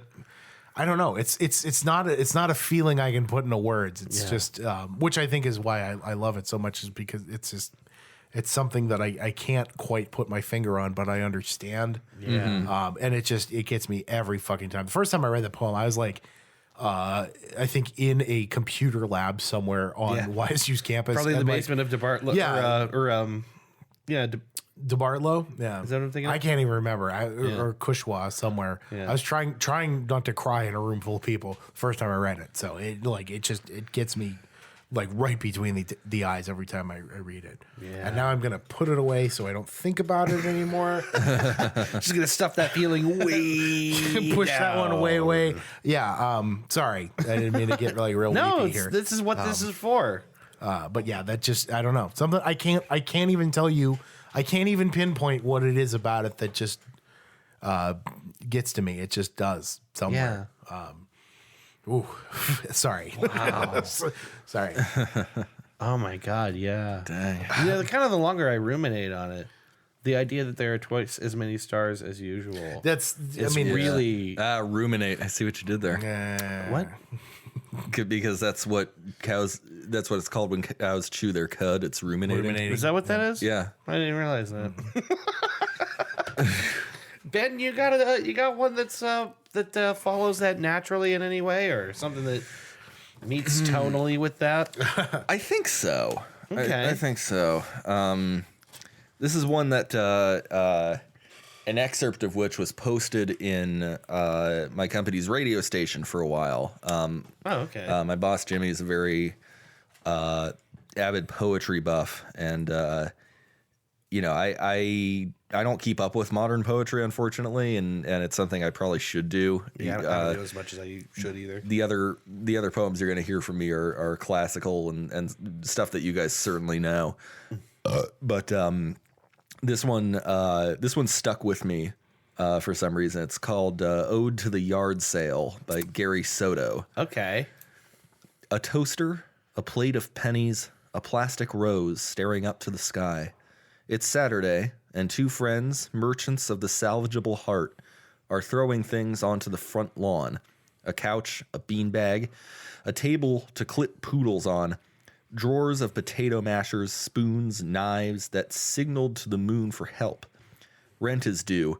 It's somewhere on the lawn, somewhere among the shirts we've looked good in, taken off before we snuggled up to breasts that almost made us gods. It'll be a good day, because there's much to sell, and the pitcher of water, blue in the shade, clear in the light, with the much-handled scotch, the color of leaves falling at our shoes, will get us through the afternoon rush of old ladies, young women on their way to becoming nurses, bachelors of the twice-dipped tea bag. It's an eager day, wind in the trees, laughter of children behind fences. Surely people will arrive with handbags and wallets to open up coffee pots and look in, weigh pans in each hand and prop hats on their heads and ask, "How do I look?" Foolish to most, beautiful to us. And so they come, poking at the clothes, lifting salt and pepper shakers for their tiny music, thumbing through old magazines for someone they know, as we sit with our drinks and grow sad that the ashtray has been sold. a lamp, a pillow, the fry pans that were action-packed when we cooked. Those things we threw so much love on day after day. Sure they would mean something when it came to this. Oh, Wow. Yeah. That it really... I like that poem a lot. yeah, I do too. Like There's a something whole lot. kind of really sad about a yard sale. Who wrote that? Yeah. Gary Soto. There is something about that. Like, I don't know. That it might also be just the kind of person I am, but I don't really like to get rid of I don't anything. either. Yeah. I attach significance to things that maybe don't even necessarily warrant them. Yeah, and I think that's one of the things that really strikes me about this poem is just like it's unapologetically not materialistic, but it recognizes the sentimental value in the material things and the This stuff is not just stuff. Just it's memories. Yeah, it's Right. part of a story of two people. Right. And the idea that when it came to this, when it came to rent is due, that those pieces felt like they maybe had earned a stay. Yeah. Yeah. That's a sad thought, isn't it? Yeah. Especially if you're a hoarder. Yeah. No, Well, that's kind of the thing. I get it. Yeah, I absolutely understand that. Yeah. So it definitely struck me. Especially the part about what was it?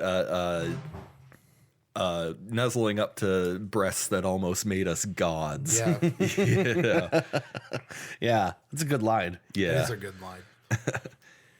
Yeah. That's a fantastic poem. But yeah, like I said, there was an excerpt of that posted in the radio room for the longest time. Oh, yeah? And it kept catching my eye until I decided to look up the full thing. For the longest time, I thought that was the full thing, and I decided to look it up. Oh, so you for a while you thought you knew the whole poem, and then you realized you were just reading an excerpt of the Yeah, poem. for a while it was rent is due up through the gods line. Yeah. And then I decided to look it up, and it was A whole poem. Yeah. yeah, like 4 times longer. That's cool.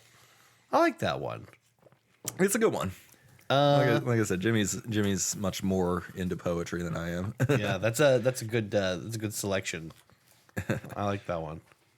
I'm trying to think if I have something that I should follow you with, or maybe Chris, if you have something that you feel like you should follow with. Yeah, I have one I can read for you. This was when I was younger. This was my favorite poem. Okay. I did include my favorite poem in here. I'm going to read that one last. Okay. But yeah, this was one of my favorite poems when I was younger. When I was first getting into poetry, I think when you're kind of like, you fancy yourself kind of like a hip dude, one of the first poets that you should look at is E.E. Cummings. Yep. Because It's the hip poetry. it's the hip poetry, dude. That's Yeah. what He that's what doesn't drives you in. capitalize anything. No, It's also still good. It's also still good. Yeah, it's definitely that's the key thing. Is like he's like not the traditional, not your fucking high school poet, English class poetry. Yeah. It's like he Yeah. writes natural poetry, but it's like kind of sort of hip and it's still good. So Yeah. and he also famously didn't really title anything. Oh, I don't feel like I realized that. Yeah, he doesn't really title anything. Most of the poems that he has named that are you see the names of are just like the first line of the poem, basically. Okay. So this is one from Chimneys, which is one of my favorite poetry collections. If you ever get a chance, Okay. you should pick up that softback book for like $6 at Barnes and Noble because it's really good. There's lots of cool- Chimney. You know what I like to do is order books on Amazon that are used books from booksellers that are like clearly all booksellers. Yeah. You can get a lot of this stuff for like, Oh, like dirt cheap. Yeah. Yeah.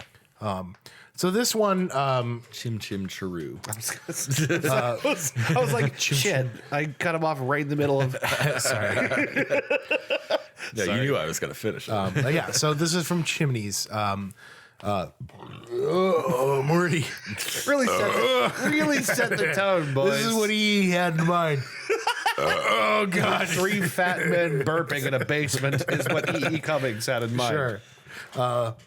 So yeah, there's not really a title for this, so I'll just read the goddamn thing. Yeah, right. Kitty, 16, 5'1", white, prostitute, ducking always the touch of must and shall, whose slippery body is death's littlest pal, skilled in quick softness, unspontaneous, cute, the signal perfume of whose unrepute focuses in the sweet, slow animal, bottomless eyes, importantly banal. Kitty, a whore, 16. You corking brute, amused from time to time by clever drolls, fearsomely, who do keep their Sunday flower. The baby-breasted broad kitty, twice 8. Beer nothing, the lady'll have a whiskey sour. Whose least amazing smile is the most great common divisor of unequal souls. Oh my god! I almost feel like I need you to read that again. Yeah, so that's a thing with Set aside the pederasty and have you read that to me one more time.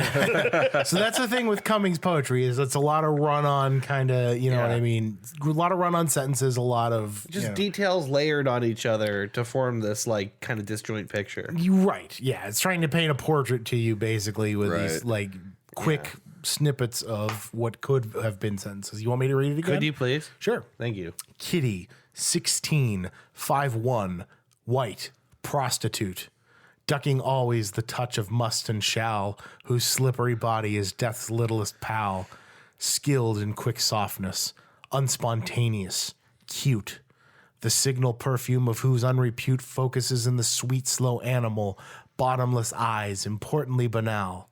Kitty, a whore, 16, you corking brute, amused from time to time by clever drolls, fearsomely who do keep their Sunday flower. The baby-breasted broad kitty, twice 8. Beer nothing, the lady'll have a whiskey sour, whose least amazing smile is the most great common divisor of unequal souls. I'm trying to figure out if I can parse that or not. Yeah.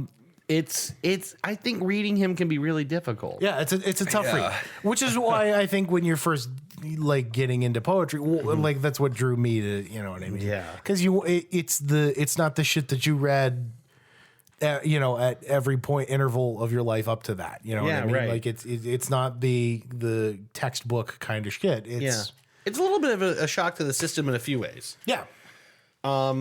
Challenging your abilities to sort of take some of those really complicated ideas and suss them out. I mean, like I haven't had enough time with that piece yet to really feel like I understand it. It's which is okay, I think. I think the thing with that is it's a little easier to do it justice when you read it. You know what I mean? Yeah. He also plays with space on the page, which is like kind of Correct. important. Yeah, it's really, really important. So when you actually see it laid out on the page, it's really clever because you kind of it paints the picture for you. Reading it is tough.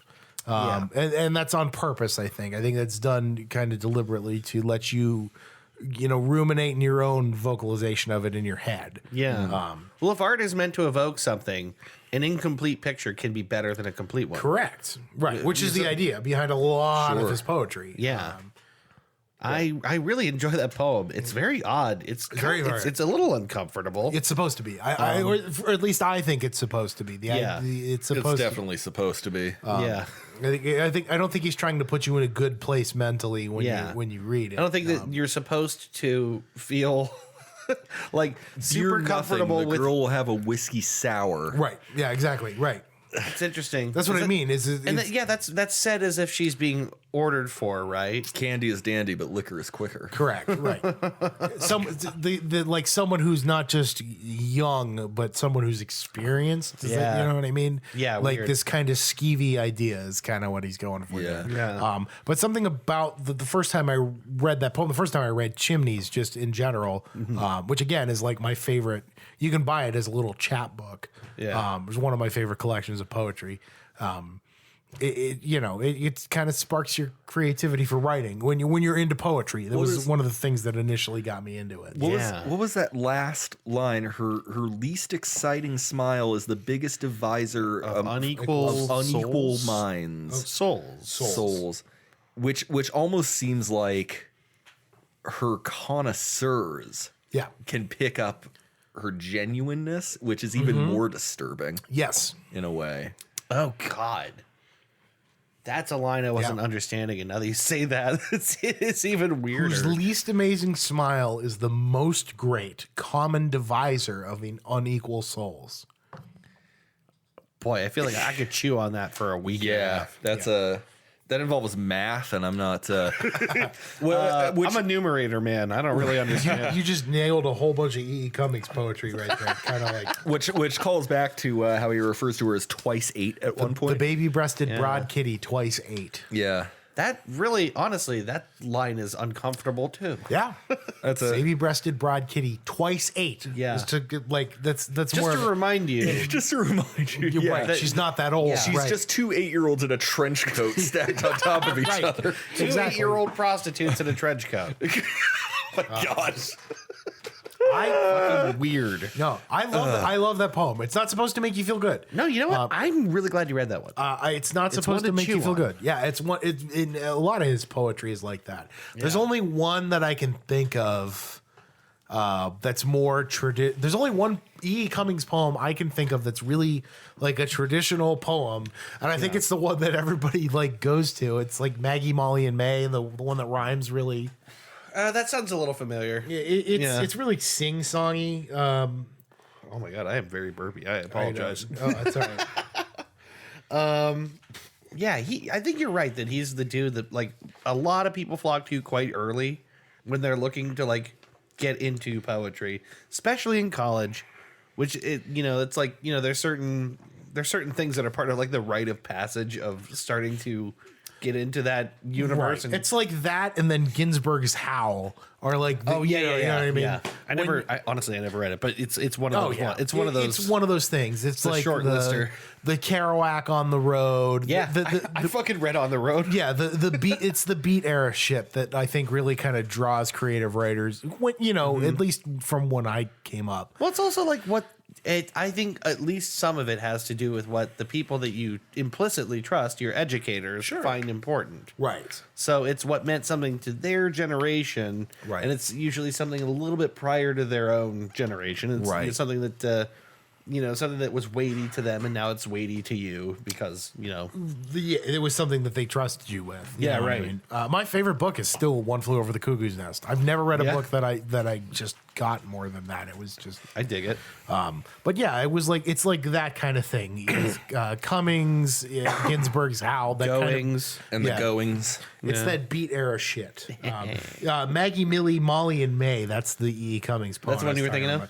Maggie, Millie, Molly, and May went down to the beach to play one day, and Maggie discovered a shell that sang. It's like blah blah blah blah blah blah blah blah blah. It's not. It's not a typical E. Cummings poem. It's Yeah, like, that doesn't read like him to me. That in Correct. itself throws the reader off balance. Yes. Yeah. Okay, but that's the one that, in my experience, that when everybody talks about E. Cummings, that's the first one that people read, and I'm like, I don't fucking like that one. It's just it's like it goes against everything that I got hooked on him for. You know what I mean? Yeah. So I got one for you guys. let's hear it. This is one you probably recognize. It's another one from the Jenny, and it's one that I loved so much when I first read it, which is called "The Day Igor Stravinsky Got Busted." Oh yeah. I think I remember this. Remember this? This is a guy by a guy named Richard Hahn. I love this poem. All right. So there was his mugshot, front page of the Globe, just below the fold, his long, elegant head in profile 2 columns wide, every tiny dot oozing guilt. A Jewish immigrant with a flair for the whimsical is going to be doing some hard time. Reharmonizing a nation's anthem is okay, just don't do it in Boston. A diminished 7th chord instead of a major 6th? They got laws there. Tough laws. Bombs bursting in air? There's only one way to do that in Beantown. But there's no jail that can hold you. You're going to bust out, take it on the lam. You've got Russian friends at Juilliard who will hide you in the attic, slip food and manuscript paper under the door, while you pull your biggest caper of all.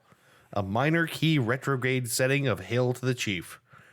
I can just hear that demonic snicker as you imagine the look on Roosevelt's face the next time he steps off the train. And before the brilliance of your youth blurs between lines and spaces, a frail final act of defiance. Oh, say can you see for solo guitar, chock full of glissandi and appoggiatura. Playable by only the most possessed of gifted left hands. Played loud, yeah, really loud. Triple forte, hyper fortissimo. Faster and faster, you write. The page turns black. The damp ink shining in the candlelight of your windowless garret. Forget Firebird. Le Sacre. This is your masterpiece, worthy to be heard only by the most discerning of patriots, each erect, hand over heart, cheering wildly after every exploding power chord of Twilight's last gleaming. A home of the free, a home of the brave, a land of the free. And the authorities? Damn them all to hell. You slide back your beret, lean away from the keyboard, and imagine how poetic it would be if only that left hand, which blurred across the neck of a glistening Stratocaster, could be that of a young Negro boy. That would show them. That would show them all. I fucking love that poem. That's sweet. Yeah, really cool, right? Stravinsky is a rock star. Yeah. Yeah. I like that. It's cool, and of course, based on that true story of upsetting the entire city of Boston Right. by his unique composition of the national anthem. I'm not sure what the entire true story of that is, but people did get pissed off. yeah. He did get arrested. Yeah. Igor Stravinsky, who once said, "Great artists steal, bad artists borrow." Oh yeah. That I forgot that's attributed to him. Yep. Super. Turns cool. out the Stravinsky guy knew what he was talking about. Yep. this Stravinsky guy, he's okay. He's yeah? not too bad. He's an okay guy. Hey, out of boots. Not about it. I like the name. Stravinsky, my paisano. I like the name Beantown too. Beantown. I don't think you see it enough. I just like reading it. I have 2 left. How much do you guys have left? Who's next? I actually have 2 left, I think, that I can. I have 2 left that I can reasonably read. The other 2 are needlessly long. Oh, okay. Well, okay. Why don't we narrow it down to our last 2 each? Yeah, sure. Round this bad boy out. It's 141 here, so we. I gotta say, this has been really fun. I really like doing this. I forgot how much I like poems. It's making me want to read poetry again. yeah, and it's- even write poetry. At Yeah, that. right. It's been so long since I've written. Yeah. Well, because you don't have anything. to. Yeah, because you don't have to. Right. Yeah. Having to was a pretty big driver of what made me write things. Yeah, that's true. Shit. Well, what do you got, Ben? What do you think? 40. Excuse me. I have a poem that, for context, my brother has some tattoos on his body. He has plenty of tattoos on his body, but some of them are dedicated to specific people. Oh, okay. And he has one on his arm that is dedicated to me. And it is the second stanza of this poem, which is Invictus by William Ernest Henley. This is cool. Which is a pretty straightforward poem. I'm not as artistically minded as you guys, as far as poetry and the written word. I don't know about that. Yeah, I don't either. So I tend to gravitate towards poem. I tend to cite these more classic, straightforward poems. That's okay. I like those too. Oh, were my love yon lilac fair. That's okay. But Invictus is one of these poems that really just fucking gets me pumped Nice. because it's just super triumphant. Out of the night that covers me, black as the pit from pole to pole, I thank whatever gods may be for my unconquerable soul. In the fell clutch of circumstance, I have not winced nor cried aloud. Under the bludgeonings of chance, my head is bloody but unbowed. Beyond this place of wrath and tears looms but the horror of the shade, and yet the menace of the years finds and shall find me unafraid. It matters not how straight the gate, how charged with punishments the scroll. I am the master of my fate. I am the captain of my soul. Well, that's cool. Oh, I like that. I like that. It gets you fucking It's pumped. the fucking indomitable human spirit. Yeah. Like undestroyed by all conspiring forces to all the things that conspire to level you, right? Yep. It's like I said, it's pretty straightforward. It's a pretty simple message. I get to decide what I want to fucking do. Yeah. I wonder what Invictus literally translate to. Invictus is the Latin word for invincible. Ah, nice. Okay. Yeah. Oh, I fucking it was feel the that. heat of the moment. See, nothing beats. me what your heart is. I don't think anything beats that kind of like that classical style for like jazzing you up. Yeah. Like really kind of pumping you up about something. Yeah. Yeah. And now I'm sure there's a context for this poem that I don't have. Doesn't matter. You know, why he may have written it. But for the next poem that I'll read after the next rotation, He had a parking ticket to pay. there is it's a sovereign citizen. Right. He was not detained. I do not consent to be governed. We all have incidentally, do we all have poems that were published? Yeah. Yeah. But I mean, I don't think mine counts. Well, no, I didn't have poetry published. Okay. I did have work published. But I don't think it counts in my case. Say Ben and I had poetry published. Yeah. You guys weren't in a place to decide upon your own publication. We were not. No. No. Yeah. Anyway. Sorry, I didn't mean to derail. No, that's that there. cool. Okay, so I'll read one for you by a poet called William E. Stafford, who's a 20th century American poet who was also loved by other poets, which I found out because of Dr. Greenway. Okay. This poem is very plain worded. I don't know how to explain it. It's very like direct. But it's another one of those where I don't know, something about it. It captures a feeling that I think everybody's going to be able to understand without like being able to describe it. And it's called Traveling Through the Dark. Oh, okay. Cool. I think I teased this actually on one of the earlier episodes. I talked about this poem at one point. That's awesome. Ben, Earlier you in got the a poem? I don't think I know this. I'm just fucking around. Traveling Through the Dark by William E. Stafford. Nice. Traveling in the dark. Sorry. Here's God's fire. Can't start a fire without a spark. This gun's fire. Just traveling in the dark. Sorry. It's okay. Sorry, yeah. Traveling through the dark, I found a deer dead on the edge of the Wilson River Road. It is usually best to roll them into the canyon. That road is narrow, and to swerve might make more dead. By glow of the taillight, I stumbled back of the car and stood by the heap. A doe, a recent killing. She had stiffened already, almost cold. I dragged her off. She was large in the belly. My fingers touching her side brought me the reason. Her side was warm. Her fawn lay there waiting, alive, still, never to be born. Beside that mountain road, I hesitated. The car aimed ahead, its lowered parking lights. Under the hood purred the steady engine. I stood in the glare of the warm exhaust turning red. Around the group, I could hear the wilderness listen. I thought hard for us all, my only swerving, then pushed her over the edge into the river. Sorry, I didn't mean to completely derail the mood there. You son of a bitch. I'm really sorry. Oh, that's so hard. Jesus. I'm really sorry. I didn't mean to derail that. All that meat gone to waste. Oh my god, that's so sad. I know. I'm really sorry. A doe, a deer, a female deer. a ray, a drop of Her unborn baby.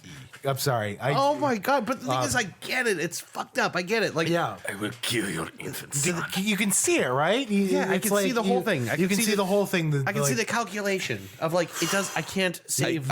You can see the deep breath in that poem. I can feel the fucking gnats on my back. Yeah, right. That's what I mean. It's Judging me. It's written so. It's very plain spoken. Yeah. like Yeah. it's written in such a way that it's not flowery. Yeah. it's very direct. It's what I mean. This is a poem about a That's problem. That's a hallmark of modern poetry, of course, is everything moves away throughout the 20th century away from the flowery language. You don't need to be flowery to describe.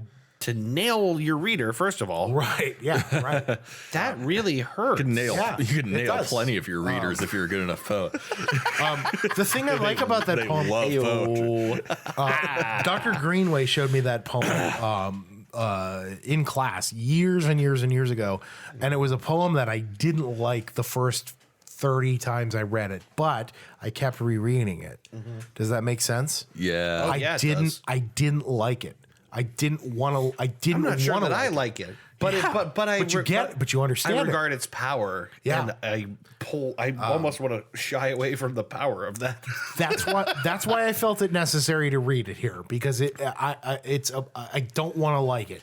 I don't want Yeah. to like it because I understand that feeling even though I can't quite. The longer I think about it, the more that I don't regard that as a poem about someone doing the easy but cruel thing. I regard it as a poem about the difficulty of granting mercy.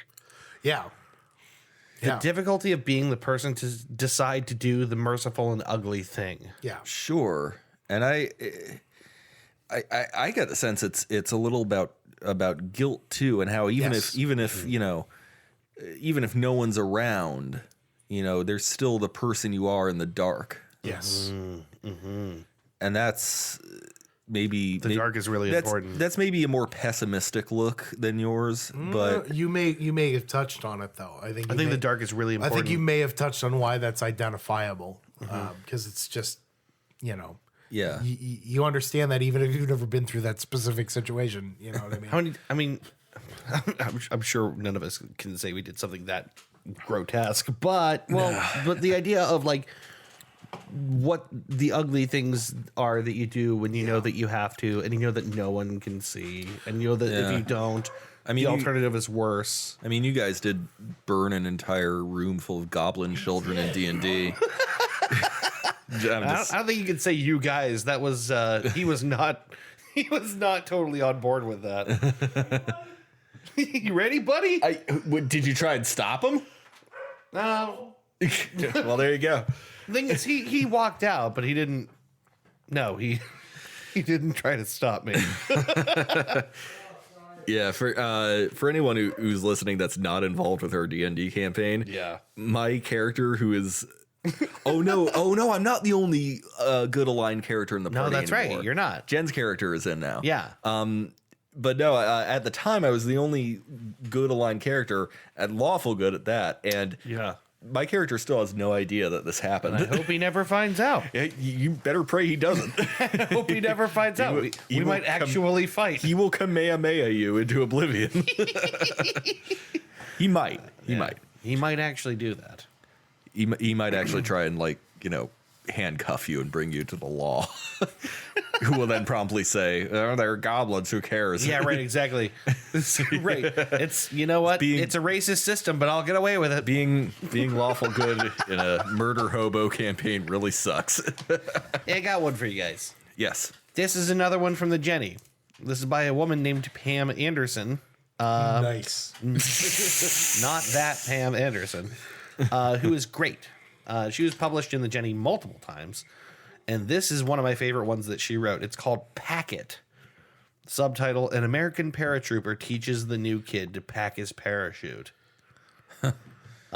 This one I enjoy a lot. So, it goes like this. You gotta pack it yourself, bud. No rag snap promise from some amateur who wants a nickel just to stuff your container any which way. He don't know nothing about nothing. If you want that chute to open over the drop zone, don't you dare trust no man's hands but your own to tuck in the corners. That silk, she's your baby now, your missus, your sweet thing, and you gotta treat her right. When the jump master yells hook up and you hitch to the static line, your gun in 3 pieces and strapped inside pockets, down your legs, ammo around your middle, and a pouch of smokes over your heart. When you find yourself standing behind some big guy who sure as hell will panic and need the bottom of your boot in his backside before he steps out of that C-47, that's when you gotta know your chute'll open. When she does, when she hits air like a kite, you'll be glad you packed her. Because then, bud, you got to start praying you don't tangle in trees on the way down, or Jerry don't pick you off before you hit, or you don't break both ankles in a bad land. When your toes touch pay dirt, you got to somersault just like a kid. Then cut them lines, wrap your baby silk fast, and bury her before sunrise. Ooh. Scary, right? Yeah. That's scary. Scary with a lot of themes of just growing up. Yeah. Yeah. Right. I like the entirety of the imagery. I like the idea that you might need to kick the dude in front of you out of the plane just as much, I guess, implicitly as you might need someone to kick you out of the plane because nobody wants to do this. Yeah. But, you've got to have the knowledge that when you do, you're the one responsible for what happens to you because you were involved. Yeah. You know? The idea it's really scary. It's heavy. Yeah, it's very heavy. And no, then but I really, really. I could read it over and over and over again. You got to pick that one, didn't you? Didn't you get to help pick that one? I don't know. That was from pretty early on. That was, I want to say that might have been the second or third issue. Yeah. I feel like you got to help pick I was that probably on the decision committee for that. Yeah. The first issue, definitely. And I think the second issue for sure. And actually, my last poem, which I'll get to later, is one of the ones that I helped pick. Yeah. And definitely my favorite. Yeah. I'm saving my favorite for last, too. Me too. So. I'm saving my favorite for recommendation. Oh, good idea. My I goodness. think that's what I'm going to do. Okay. Fair enough. Well, I think it's your turn. All right. This is our last one, right? Yeah, I think so. Yeah. Okay. So this is the follow up to this is also too long to read, and the follow up is a triumphant one. But both of these tie in to a friend of the author, Alfred Lord Tennyson, passing away. And this poem, "Break, Break, Break," is about the sense of loss. It was a young death, if I remember right, and that feeling of loss. And then Ulysses was the other poem, which is way too long to read on here. Right. Not the novel Ulysses, the poem. I was like, hold on a minute. You're saying that Ulysses is too long to That would be Too wrong to lead. that would be Joyce. That would be a novel, and that would be far too long. insane. Yeah. Plus, I'd way rather hear about his fart fetish than his actual novel, to be honest. No, the poem Ulysses by Alfred Lord Tennyson is about moving on and embracing life in spite of loss. Nice. But this was the one that he wrote in mourning. Mm-hmm. Break, break, break on thy cold gray stones, O sea, and I would that my tongue could utter the thoughts that arise in me. Oh, well for the fisherman's boy that he shouts with his sister at play. Oh, well for the sailor lad that he sings in his boat on the bay. And the stately ships go on to their haven under the hill. But oh, for the touch of a vanished hand and the sound of a voice that is still. Break, break, break at the foot of thy crags, O sea, but the tender grace of a day that is dead will never come back to me. Wow. Just rough all around. Yeah, sorry. Ooh. The thing is, I kind of feel like I understand that thing of like the world is moving well on. Everything else is continuing. But what about me? Right. That's it, right? Don't you feel like That's that when definitely when you're in the middle of that grief? You're like, okay, everything else is just continuing, but like I'm in a fucking hole. Right? Yeah. Right. Yeah. Right. Yeah. Oh God. the waves keep beating on, but that last line is one of those ones where you can't replace any word with any other without destroying the whole. Yeah, and I can't identify exactly what it is. The tender grace of a day that is dead will never come back to me.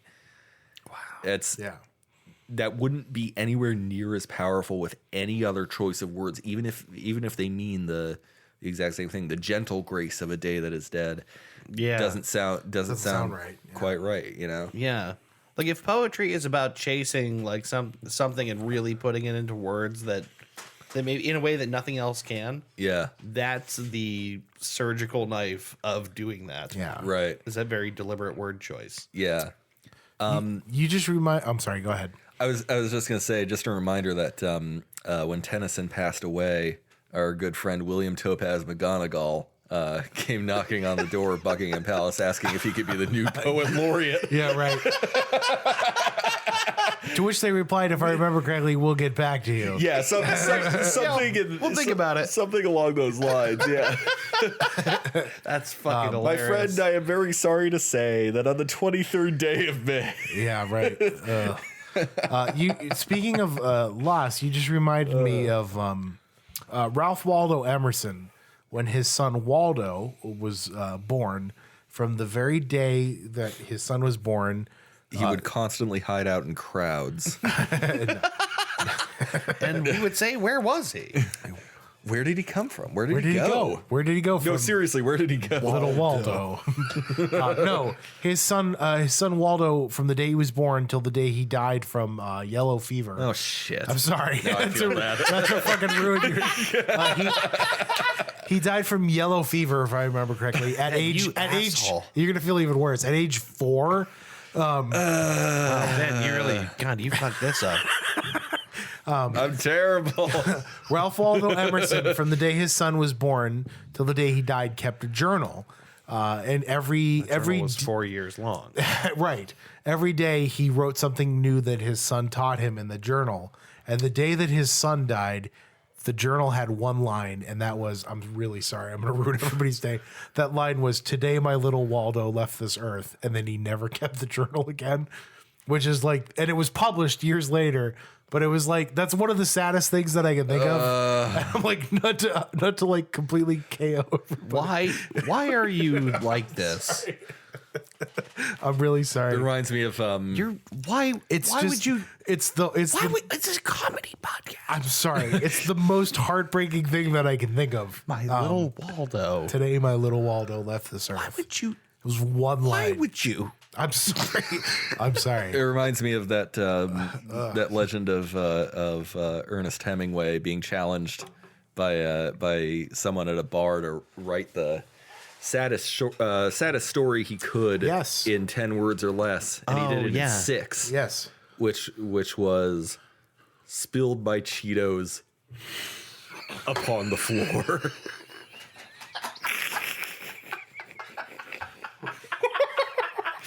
Thank you.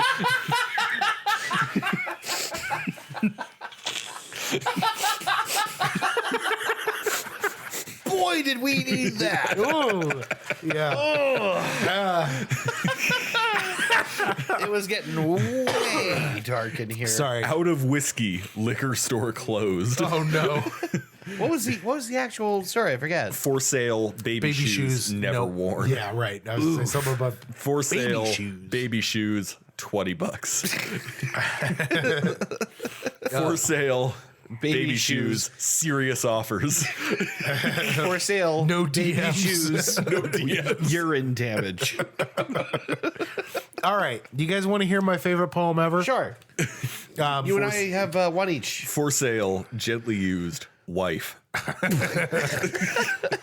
This is my favorite poem, and it's a happy, sad poem. So Okay. it's only sad because it's really sappy. This is by one of my favorite poets. His name is Galway Canal, who is a famous poet. He's written a lot of stuff that you Yeah. might have heard of. I think I've heard of this Golden Saint- Corral. St. Francis in the Sow. You ever read St. Francis in the Sow before? Okay, so that's like one of his more famous ones. Morty. This poem is called "After Making Love, We Hear Footsteps." Okay. That's creepy. For And it's me leaving my wife. It's me leaving. So, by Galway Canal, after making love, we hear footsteps. For I can snore like a bullhorn, or play loud music, or sit up talking with any reasonably sober Irishman, and Fergus will only sink deeper into his dreamless sleep, which goes by all in one flash. But let there be that heavy breathing or stifled cum cry anywhere in the house, and he will wrench himself awake and make for it on the run, as now we lie together, after making love, quiet, touching along the length of our bodies, familiar touch of the long married. And he appears in his baseball pajamas, it happens, the neck opening so small he has to screw them on, and flops down between us. I'm so sorry. I just got one. Yeah, I get it too. And flops down between us, and hugs us, and snuggles himself to sleep, his face gleaming with satisfaction at being this very child. In the half darkness, we look at each other and smile, and touch arms across this little startlingly muscled body, this one of whom habit of memory propels to the ground of his making. Sleep where only the mortal sounds can sing awake. This blessing love gives again into our arms. I love that poem. I do too. I love that poem. I do too. That's really great. I don't know, something about it. Just a lot of things about it. yeah. Every time I read it, I like the description of the familiar touch of the long married, which is yeah. a beautiful thing, right? Yeah. And I love the idea of this little munchkin in his baseball pajamas wriggling his way in because he's destined to return to here. right. Because this is where he came from and how he came from it. Right. I love that poem. And That's great. Yeah, right. How he came. I don't know. Something about that. That's always been Yeah. from the moment I read it. I'm What's like, that called again? after making love, we hear footsteps. Sure. I love it. I never get tired of reading it. It's you know, I think it's a feeling everybody, whether you're married or not, you get it. Yeah. You know what I mean? Yeah. You just understand that. Yeah. You know, that feeling. And I love it. I never get tired of reading it. I love it too. Where It's did you really- where did you find that again? I think Dr. Greenway. Nice. I think Dr. Greenway. Or actually, it might have been your dad who read that poem to the class, Could be. if I remember correctly. But it just always stuck with me. It was just something that I don't know. I always loved it. Yeah. I'll never get tired of reading that one. It's just, That's a really good one. yeah. Thank you. I love it. Thank you for complimenting my taste. I have one more for us. This is a relatively short poem, and it's one we published in the second issue of the Jenny. And it's by, I kind of feel like you guys might have been present for it. Were you guys at the issue 2 premiere? I was. I thought you were. I definitely I have was. pictures from that event. That was the one where my dad tried to open the wine bottle with his shoe. Yes. Right. I was in a velvet smoking jacket. Were you Yes, really? I was. I was in a black velvet smoking jacket. Jesus. I'll see if I can find the picture of that. That year was pretty good. It was pretty nice. And we were at the Oakland Yes. for the premiere. This is in the theater part upstairs. Correct. Oh No, no! this The second was Dorian. I don't think so. 'Cause Only that- because I remember this guy reading this in that room. The third one was Dorian. The second one was the Oakland performing Yeah. because Phil Brady read a poem. Like Phil Brady was there for the second one Correct. Right, okay, yeah, I remember that. and did a great job. It did a very great job. Yeah. But my favorite poem from that issue was one called Less.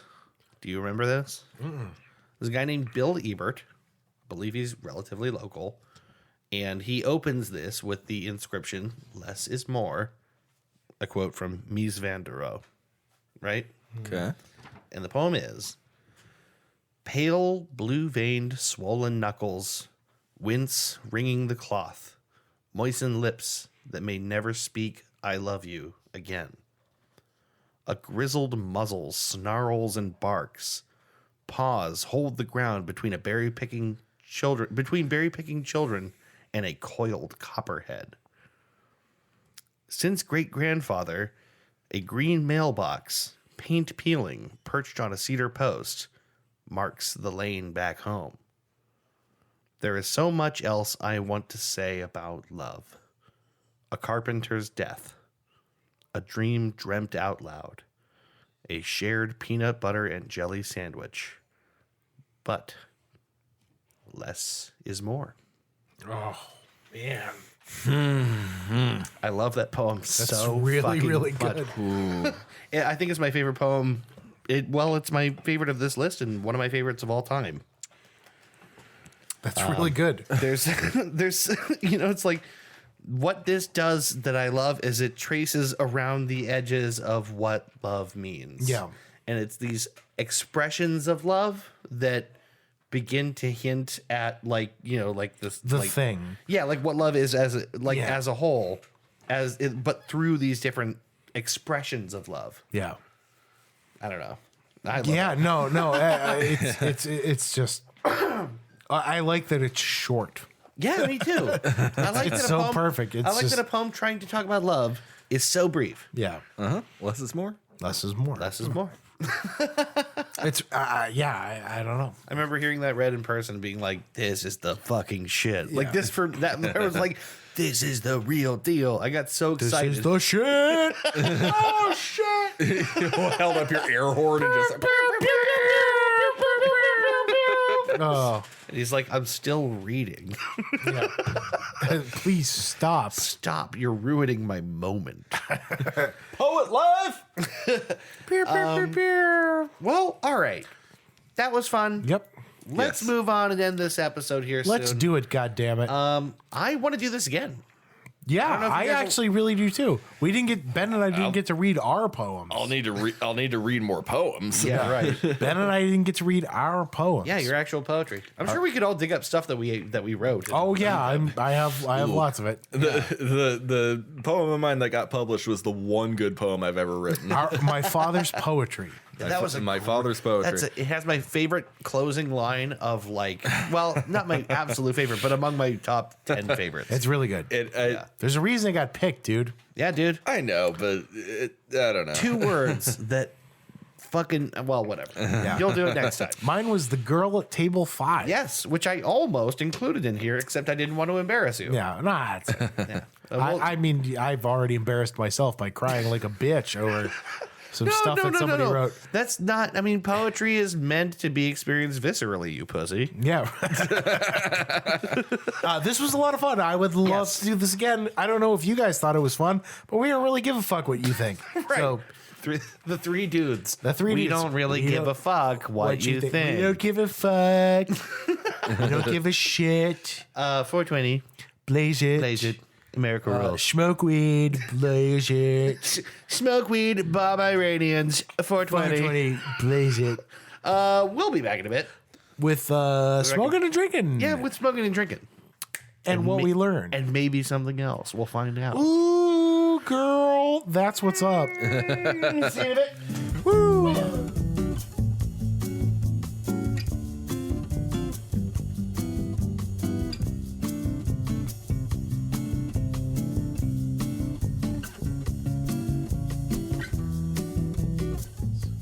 Yeah. I think I mean, Joaquin Phoenix can elevate like anything. He's so good. he is very good. He's good in roles that don't deserve him. As my mother Yeah. put it, criminally underrated, and should have received the award for best actor for his role as Johnny Cash. I'm honestly at a point as a Batman fan where I'm sick to fucking death of the Joker as this straw nihilist, as this fucking, Yeah.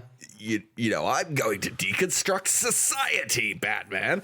I want him to throw playing cards at Batman again and just be a fucking goober.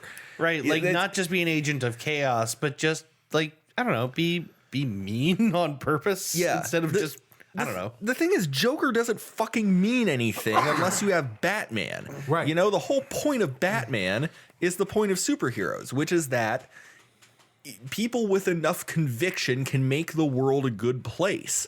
Yeah. It's not a fucking Yeah, I think you nailed it.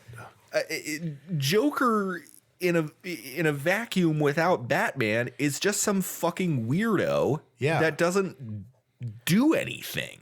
Mm-hmm. He commits heinous crimes, some of which are his own fucking fault. When that's where he brings the gun to the children's hospital. There's no excuse for that. The children's Yeah, hospital? remember when he goes in the full clown makeup? He's dancing Was that for the the children's children. hospital? Because Harvey Dent was in it. No. In Joker. Joker. Not Oh, in Joker. yeah. No. In Right. Yeah. When it Joaquin falls out of Phoenix his Joker. leg. Yeah. Yeah. There's no Spoilers. excuse for that. Like Even if you're socially weird and yeah, a lot of what happens to him is his own fucking fault. This is why I maintain that Mark Hamill's Joker is actually the best Joker. And the animated series is so hard to live up to because it hit that perfect middle ground. It was the between right balance. It was so the good. idealized superhero drama and the just Joker being bad for the sake of being bad. It's, Yeah. now that I'm thinking Yeah. about it, it's like villains don't have to necessarily be cynical. No. Like, that's the thing about the... If anything, villains are better when they're idealistic. Yeah, right. They're idealistic about their bad ideas, but they're Right. idealistic. They're not like, none of this matters. That's why, Scramble the world. That's why, Bad guys need vision. Thanos caught on pretty quick. Yeah. Even though, if you deconstruct what he's doing, it doesn't make any fucking sense. But that's not the point. Right. He's an idealist, and you kind of feel for him. Yeah. Just a little bit. Sure. There are things that obviously matter to him. Yeah, I don't like cynical villains. I like villains that are idealistic. I like villains that Yeah. I like a little of each. I just don't want one to be the I don't only want it to kind be of the dominant. Yeah, you Yeah. don't want it to be the dominant thing. I want the only villain that we can imagine to be the one that shrugs his shoulders, doesn't care what Sure. happens, and blows up everyone. Sure. Yeah, Because none of this matters. Yeah, I that's can't do that's that. stupid. That's Yeah. fucking stupid. The next Batman iteration we get should have Mr. Freeze. Yeah. Really should. And maybe. I wouldn't even necessarily complain if it was Arnold Schwarzenegger again. Honestly, but I might. no, I don't know. I think if he plays it straight like Terminator straight, Yeah. I think that would be much more interesting than just it's with the forever here Gotham. Sure. Victor Freeze is a good character. Like, Yeah, he is. as silly as and as comical as it sounds, Victor Freeze is a good character. This sounds great in the animated series. yeah, Oh, yeah. absolutely. Yeah. This sounds a bit familiar now that I'm thinking about it. Morty. Morty. But I do believe I once suggested Mads Mikkelsen for a Mr. Freeze That would be a good one. role. I would love to see fucking Liam Neeson as Mr. Freeze. Yeah. That'd be pretty cool. yeah, I would too. Or Javier Bardem. Oh yeah. That's Mr. Freeze. That would be so good. That'd be That would be really so good. cool. I would love to see that. Yeah, and he'd make it for a much more interesting villain. Yeah. I mean, Jesus Christ! I could name a bunch of Batman villains that would be a better fit. I would love to see the Riddler get another shake. I would too. I always thought if Chris Nolan was going to do another Batman, he should do like Johnny Depp as the Riddler. Johnny Yeah. Depp would be a fantastic. I think Johnny Riddler. Depp would be a really good Riddler. In the event that he doesn't accept that role, maybe shit. No, say it. Oh, it's a terrible idea. Jesse Eisenberg. I don't hate that. It's the first thing that went to your head, though. It's the first thing that went to my head, but then I remembered how he did his Lex Luthor in Batman vs Superman. I was just like, no. Guys, hear me out. Paul Walker is the Riddler. What do you think? Oh my god. No. Seth Rogen. Who would do a good Penguin again? Honestly, Danny DeVito did such a great Penguin He in may the have second destroyed the Batman penguin movie. for everyone else. Yeah. He should just be the Penguin again, but play it like Frank Reynolds. Yeah, right. Got a whole lot of bombing going on. Got to pack some fuel in. Where's that Dove sausage? I'll call in all the hackers we know, boss. We'll steal the Batmobile tonight. What are you fucking kidding? Put sugar in the gas tank. My favorite Frank Reynolds line might be, Deandra, download me a hoagie from the internet. Download me a hoagie from the internet. God, if only. He's like high as hell. Yeah. Anyway, none of that matters. What matters is it's recommendation It time. is recommendation. Shit, well time. now I'm gonna spend the rest of the night thinking about who would be a good Penguin I in the know. absence of Danny DeVito. Fuck. Paul Giamatti. Move on. Oh God. Probably not. Oh Probably my not. god. We'll worry about it in a minute. Do you guys have any recommendations? I have two, which got I would something in like the to tank? bring to you. Number one is one that I'm going to try and keep brief because I think we've talked about it before. I'm going to touch my briefs on this. I haven't heard that in a minute. Still thinking about Paul Giamatti. That's it. Yeah, Gotham is just, it's really kind of. Fucking, I can't. eyebrows. Ever since Jason Sideways, Alexander. oh god, I can't think of Paul Giamatti any other way than in Sideways when he's like running with a bottle of wine through it. I fucking hate that movie. That movie sucks. It's a bad movie. It's a bad movie. It's, bad not movie. good. Stop talking about how good it is. I never It's saw bad. it. I never saw it, but it always seemed a little pretentious. Don't. It's terrible. It's fucking pretentious drivel. Not a good movie. Shit. Not a good movie. What you should watch if you want to watch something good, and if you happen to have an Amazon Prime account, is you should watch the Grand Tour.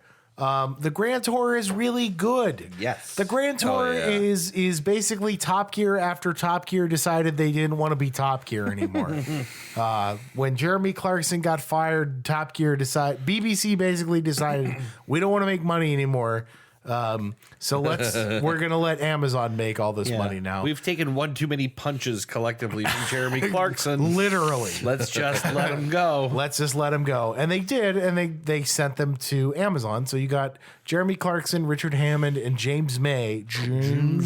Probably getting paid a lot more money. Probably getting paid a lot more money. Definitely getting paid a lot more. A lot more money to do whatever they want on Amazon. Whoops. Which they said was one of their, to their chagrin.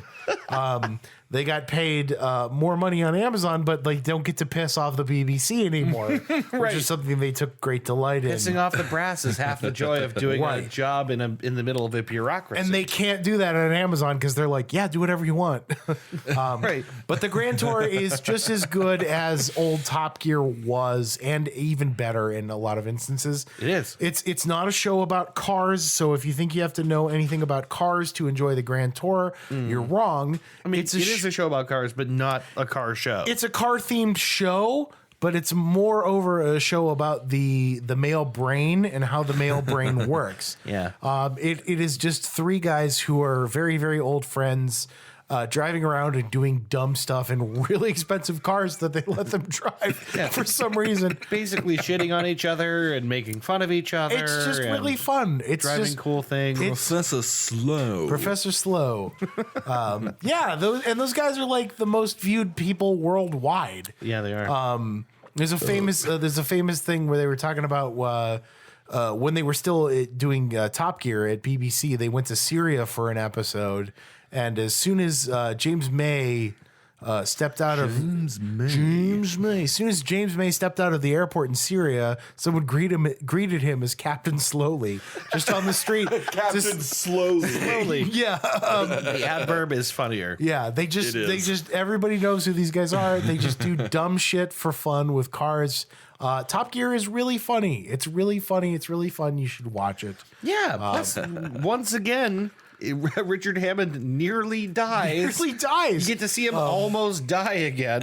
Which I think is a huge part of the reason that they're not doing the show the traditional way. Yeah. Partly because I don't think his wife will let him do it without divorcing him. I don't think Richard Hammond's wife is willing to let him almost die again. That's the show. That's at least 2 times, right? Yeah, at least 2 times. The first time he wrecked a top fuel dragster at 288 miles an hour. I've seen Ended up in a that coma. video. And then the Remick is the other crash. We'll put the Remick crash on. And I think later. Right, that was during Top Gear, right, where he wrecked Yeah. the dragster, and then like immediately after the clip, Clarkson starts moving on to the next subject. Anyway, yeah, right. Anyway, So that's a pact that they all had from like early when they first started the show, like early 2003 when they rebooted it. They had a pact that was if one of them got seriously injured or died during the production of the show, which is something they recognized was possible, they would all, likely, you might even say. likely, they all just decided that collectively they would go, all right. So tragically, Richard Hammond was killed in that shot. Anyway, moving on to the next thing. Moving on. They all agreed that it would be like, okay, let's go to the next thing. fucking hilarious. So they It's a did very that. British response. He wrecked the second season of Top Gear. He wrecked a very expensive electric car and almost Grand Tour. Grand Tour, and almost died again. And I think at that point his wife was like, "Okay, seriously." Well, the thing is, you can see these guys in other shows. Yeah. But I do think that the core show, the Grand Tour thing, will slow down. yeah, eventually. It'll all be safer stuff. Yeah, they have to because they sure. have to. Yeah. Sure, but they're going to come up with ways to make it more entertaining in spite of that. Cute story. So Like the ambulance challenge. I heard Right, which was Richard Hammond. Funniest thing I've ever seen put to TV. Absolutely, I agree. That's one of the funniest things ever. So hilarious. So when Richard Hammond wrecked the top fuel car on Top Gear, James May and Jeremy Clarkson were like, it was just Hammond's thing that he was filming. Yeah, they weren't there for the shoot. They weren't there for the shoot. So when they got the word, they made it to the hospital immediately. And his wife, Mindy, if I remember correctly, Richard Hammond's wife, Mindy, was like distraught, obviously, because Hammond was in a coma for several weeks after that. Like he wrecked a car at 288 miles an hour, so he was in a coma and almost died. Yeah, and had severe like memory loss issues after that. And something that I learned recently that Hammond revealed during an interview was that to cheer his wife Mindy up every day that Hammond was in the hospital, the 6 weeks that he was in the hospital, Clarkson wrote his wife Mindy a funny one-line email every day to cheer her up. Oh, Yeah, which is really sweet. Which is something he apologized to Clarkson for revealing because it makes him seem too soppy. yeah, right. But it's tremendous fun. It's a show of guys just, talking about cars and just doing dumb stuff all around the world. Just the boys being the boys. The greatest job in the world. You should watch the Grand Tour. It's really funny. Yeah. It's really fun to watch. The second thing I'm going to recommend is an album. It's a Common album by artist. not a rare Common. album. Right. Yeah. It's an album by Common called Go, which is actually considered to be one of the best rap albums ever made that I had never listened to before. And I finally listened to it. What's it called again? It's called Go, G-O. You'll recognize the cover immediately when you search it. It produced largely by Kanye West in early 2004 before Kanye was Kanye. Kanye West, famous just okay rapper, really good producer. So this album is really good. Dilla has a couple tracks that he produced on this record, which is enough to get you guys to listen to it, which is what I wanted to bring up. Sure is. There's 2 or 3 tracks that Dilla produced directly on Can I this add record. that to my Spotify right now? And the rest is produced by Kanye, who don't fucking sell Kanye short as a producer. He's a really good rap producer. Just okay rapper. Really good rap producer. Don't buy his albums. 'cause Not a his great fashion designer, I'll say that. Nope, he's not. Yeezys are not that cool. That horrible, what is his new album called? I don't know. He is King or whatever the hell it is. God is King or God something. is King. Something like that. Yeah, the merch around that is a fucking Yeah. mess. The thing is, that album wouldn't be bad if he wasn't rapping over top of it, because he's not that great of a rapper. Yeah. He's a great producer. You can't argue how he's like top 20 greatest hip hop producers ever. It's an album called Go. Go Common Go album. What Spotify has is Go Common Classics. Let me see that. Let me see the picture. That's the album cover. Oh, the one with The one right at the top with him, cap on? just his face. Yeah. There's a song on the album called Go. Kanye produces a large part of this album. It's really good. It's really the album that comes up is called B. maybe that's what I'm thinking of. The album's called B. I'm an idiot. I'm sorry. B-E. The song, one of the lead singles is called Go. The album is called B. That's the album. Ignore what I said. I'm an idiot. I've been drinking a lot of Rolling Rock. That's all right. B is the name of the all right. album. Go is the lead single off of that. Oh, gotcha. Listen to that record. It's really good. You can't argue that Kanye is a good producer. But you mean to say you can't argue he isn't? isn't a good producer. Yeah, he's very good, and God, just fucking ignore everything I'm saying. Listen to that record; it's really, really good. If you like neo soul and you like kind of like breezy sort of East Coast sounding hip hop, I really do. you will love that album. I've been listening to a lot of Quest lately. My favorite track on that record is called "The Food." And I think the album version of that song was actually recorded live on the Dave Chappelle show. So Really? Yeah, and it's fucking good. You'll really like that record. Listen to it, enjoy it. I had never heard it until recently. I listened to it 4 times in a row, and I'm an idiot for not listening to it because everybody already knows how good that album is. I'm just relaying it to you. That's all right. No, B not, is the name of the album. you're not always on the doorstep when the thing launches, you know? No. I mean, there's a lot of things I'm still discovering, so, you know. I'm trying to be on the doorstep. I'm trying to listen to more like new hip hop, which Kendrick's new album's coming out this year. So, you know, I'm excited to hear I that. am too. Yeah, I gotta give Damn a new listen. Yeah. I gotta drill it into my head a little Listen bit. to it with fresh ears. It's good. Listen Yeah. to it both ways, front and special edition backwards. It's good. Yeah. So, Ben, is it you or me here? I have a very brief recommendation. Like I said, I was gonna use my favorite poem as my recommendation, Right. Because it's too long to recite on air, Right. And it is the love song of J. Alfred Prufrock by T.S. Eliot. Proof rock. Prufrock. Now, I'm not sure Do I I know which one dare that is. to eat a peach? Do I dare disturb you, the universe? Yeah. Let us go then, you and I, when the evening is spread out against the sky yes. like a patient etherized upon a table. Let us go through certain half-deserted streets, the muttering retreats of restless nights and one-night cheap hotels and sawdust restaurants with oyster shells, Yes, that is one of Drew Kensinger's favorite etc., poems. etc. Nice. Prufrock is wonderful to me, and it's my favorite poem because I discovered it. My dad's Eliot is one of my dad's favorite poets, Okay. and so for starters, whenever he would load me and my brother up in the car to go somewhere, he would start saying, "Let us go then, you and I," when the evening is spread out against the sky. And I never knew what I assumed it was from some poem that I'd never read because I always assumed poetry is way over my head, and it still kind of is, honestly. Yeah, But it's overall. Never assume that.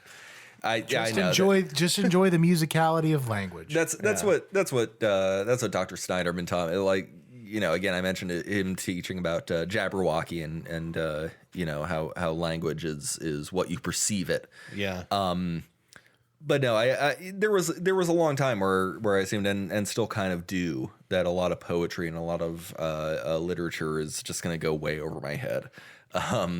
But the first time I read Prufrock, it spoke to a point in my life, specifically my early 20s, which was full of like masculine self-doubt.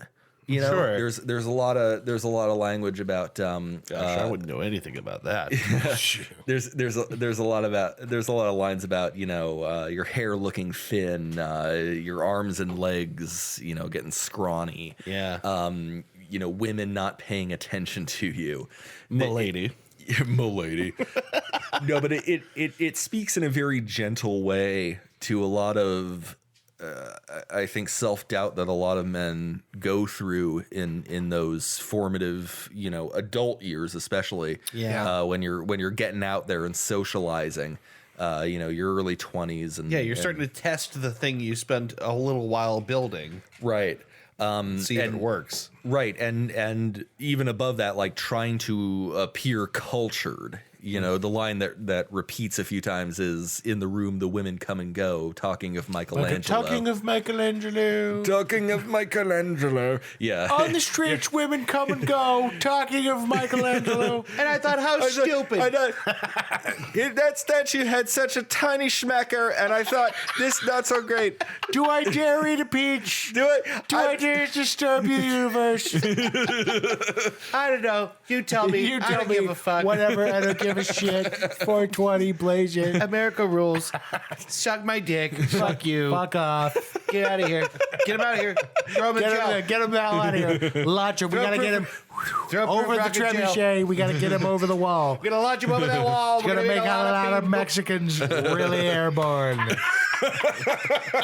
Oh my god. Stupid. No, but it really does. It really does a great job of speaking to that kind of like post-adolescent Yeah. male insecurities of wanting to appear cultured and dignified and trying to establish yourself in the world. yeah, and in particular for the sake of women who Yes. who are compared in the poem to sirens and mermaids. Not even post-adolescent, just I think, directly post-adolescent, but like just in general, Single. the male brain in general, you know what I Yeah. mean, trying to find its place. Yeah, trying to have this conventional but also like classical form of masculinity where you're Yeah. you're cultured but also Masculine, confident. yeah, right. There's a great line that really hit me hard where he talks about being in his words deferential, glad to be of use. Yeah. Where he talks about being like a side character in someone else's story and That hurts. trying to learn to Marriage. be content with that. Yeah, right. Otherwise known as marriage. Or any compromise between two people equally, consequential, right? Yeah. Yeah, no, but the love song of J. Alfred Prufrock, it's great because it talks about a side of masculinity that doesn't get discussed too often, especially not nowadays. And that I think is a valuable thing for I think any man to read and understand and appreciate and just sort of realize that every single man in existence has gone through what Prufrock talks about. Yeah. It's a great long poem, and it ends with one of the most beautifully sad lines I think I've ever read. But it perfectly bridges that gap for me between flowery and modern. Yes. Nice. Which is also really great. There's parts of it that are very robust. Do I dare to eat a peach? Do I dare disturb the universe? disturb the universe? Yeah, if you never heard Eliot himself read it, he spent like half of his life in Britain, half of his life in the U.S., Yeah. and so it's like this transatlantic kind of accent he affects. Do I dare disturb the universe? On the streets, women come and go, talking of Michelangelo. Actually, I'm really curious what Drew's take is on that poem. She loves that poem. Yeah, well, I know she loves it, but I wonder what she sees in it. The next time that she's Let's in front of these get mics. her Yeah. here Yeah. on the show again. I would love to know that For another Because- episode of Dudecast. because I think to me it's a poem that's meant to speak to men, but that doesn't necessarily mean it in practice speaks only to men. It just Right. dawned on me. She expressed interest in coming on the show again. It could have been tonight, but I didn't do the legwork. Oh shit, she Maybe- would have been. Yeah. So maybe when we do poetry too, we should have her come on. We'll definitely do should. poetry too. Maybe the week after we do History 3. Yes, or video games 3. Yeah. Dudes 3. But yeah, my recommendation is The Love Song of J. Alfred Prufrock. By Nice. T.S. Eliot. Thomas Stearns Eliot. Very nice. I will tell you mine briefly. I have been screaming about this to you guys for, I feel like, a couple of weeks now. No surprise. I am recommending you watch American Crime Story Season 2. Yeah. So the first season of this show got a whole lot of buzz for a really good reason. Free OG. I'm so glad you. I haven't seen season 2, so So I watched season 1 and I fucking loved it. it's really good. Really good. Right? I told you. Casting is brilliant. Yes. It was about O.J. Simpson, right? Yeah, the OJ Free case. OJ. And it covers a lot of things I didn't even really Yeah. put together about the OJ case. Things maybe I could never have imagined about the OJ case. You know, like intimate inside portraits of what OJ meant to people Yeah. that I wouldn't have been able to consider. You know what I mean? Juice. The first season is really good. It was casted really well. It was written really well. Oh my god, we have a perfect pyramid. Oh my god, a perfect pyramid with a 5-can wide base. It's gonna fall over. 5, 4, 3, 2, 1. Time to crack another beer. So that's the first season of this show, which was very good.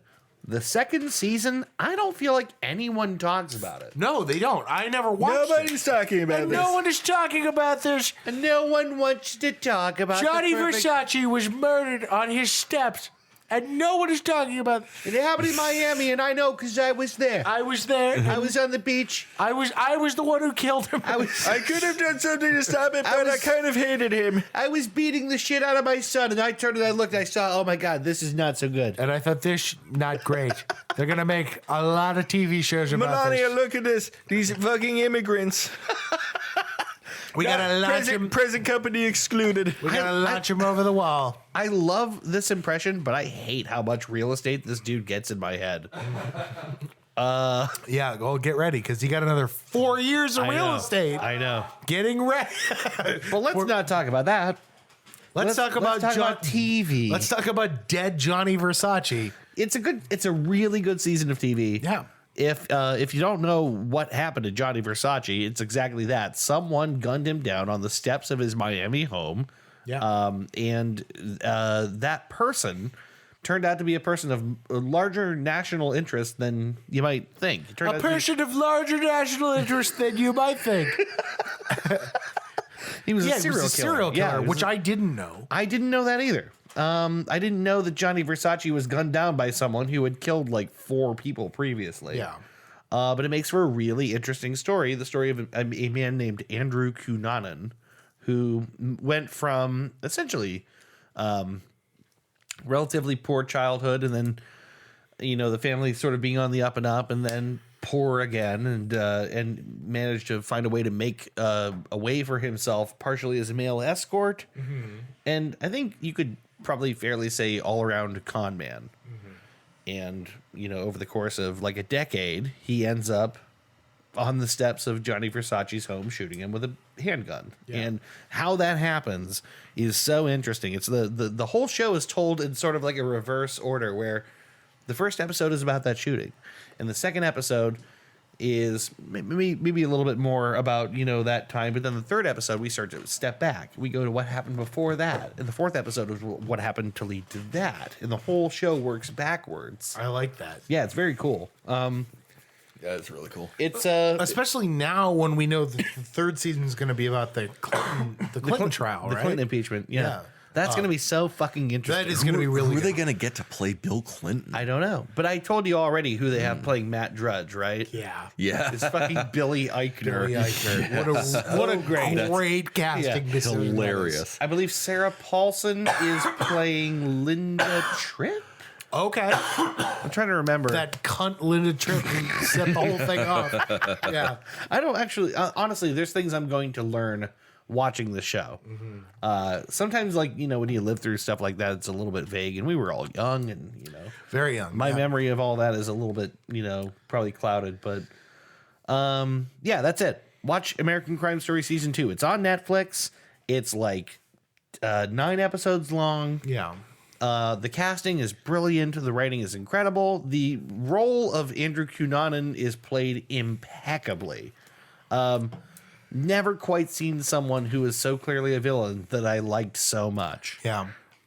Really, really well done. So that's it. I will absolutely watch that. I highly recommend you do. I will. That'd be where, sweet. where did you watch it at? Netflix.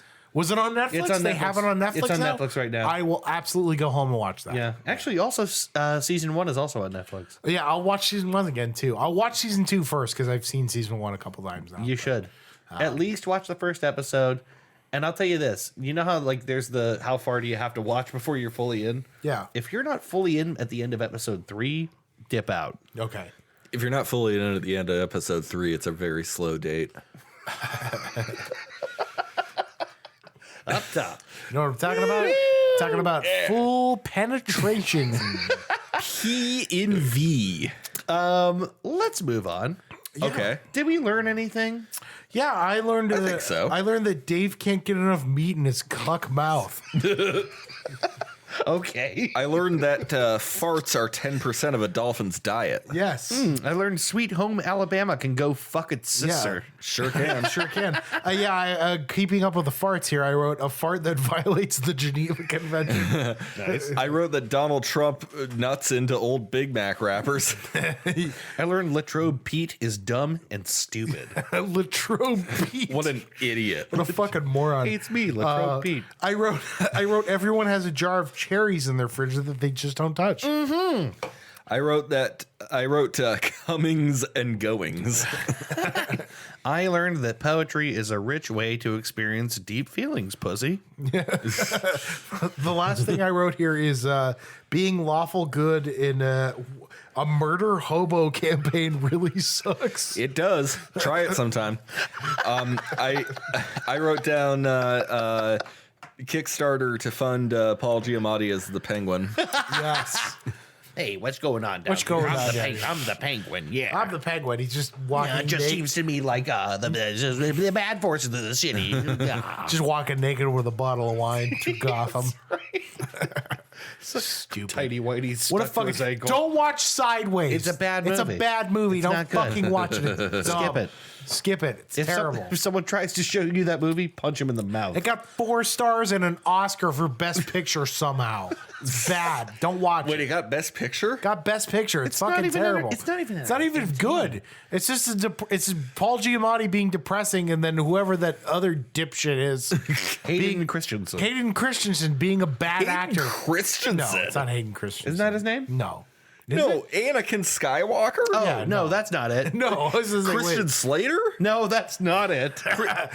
I can't remember the guy's name. Please, this is aside. Slater it's terrible. Kitty? It's him, Slater Kitty. Wait, It's that guy being a bad person and Paul Giamatti being depressing for like James Spader?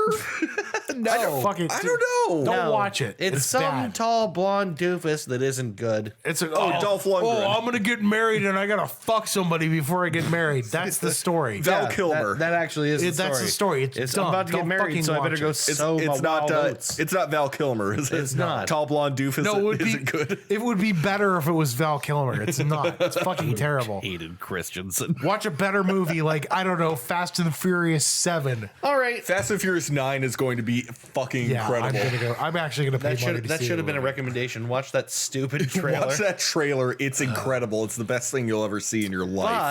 But we've been going for 2 hours and 45 that's minutes. a long episode. Wow. It's time Sorry, for us guys. it's time to stop. It's time to stop. Imagine how much longer it would be if I just went ahead and recited Proof Rock I know. in its entirety right here. I just imagined it.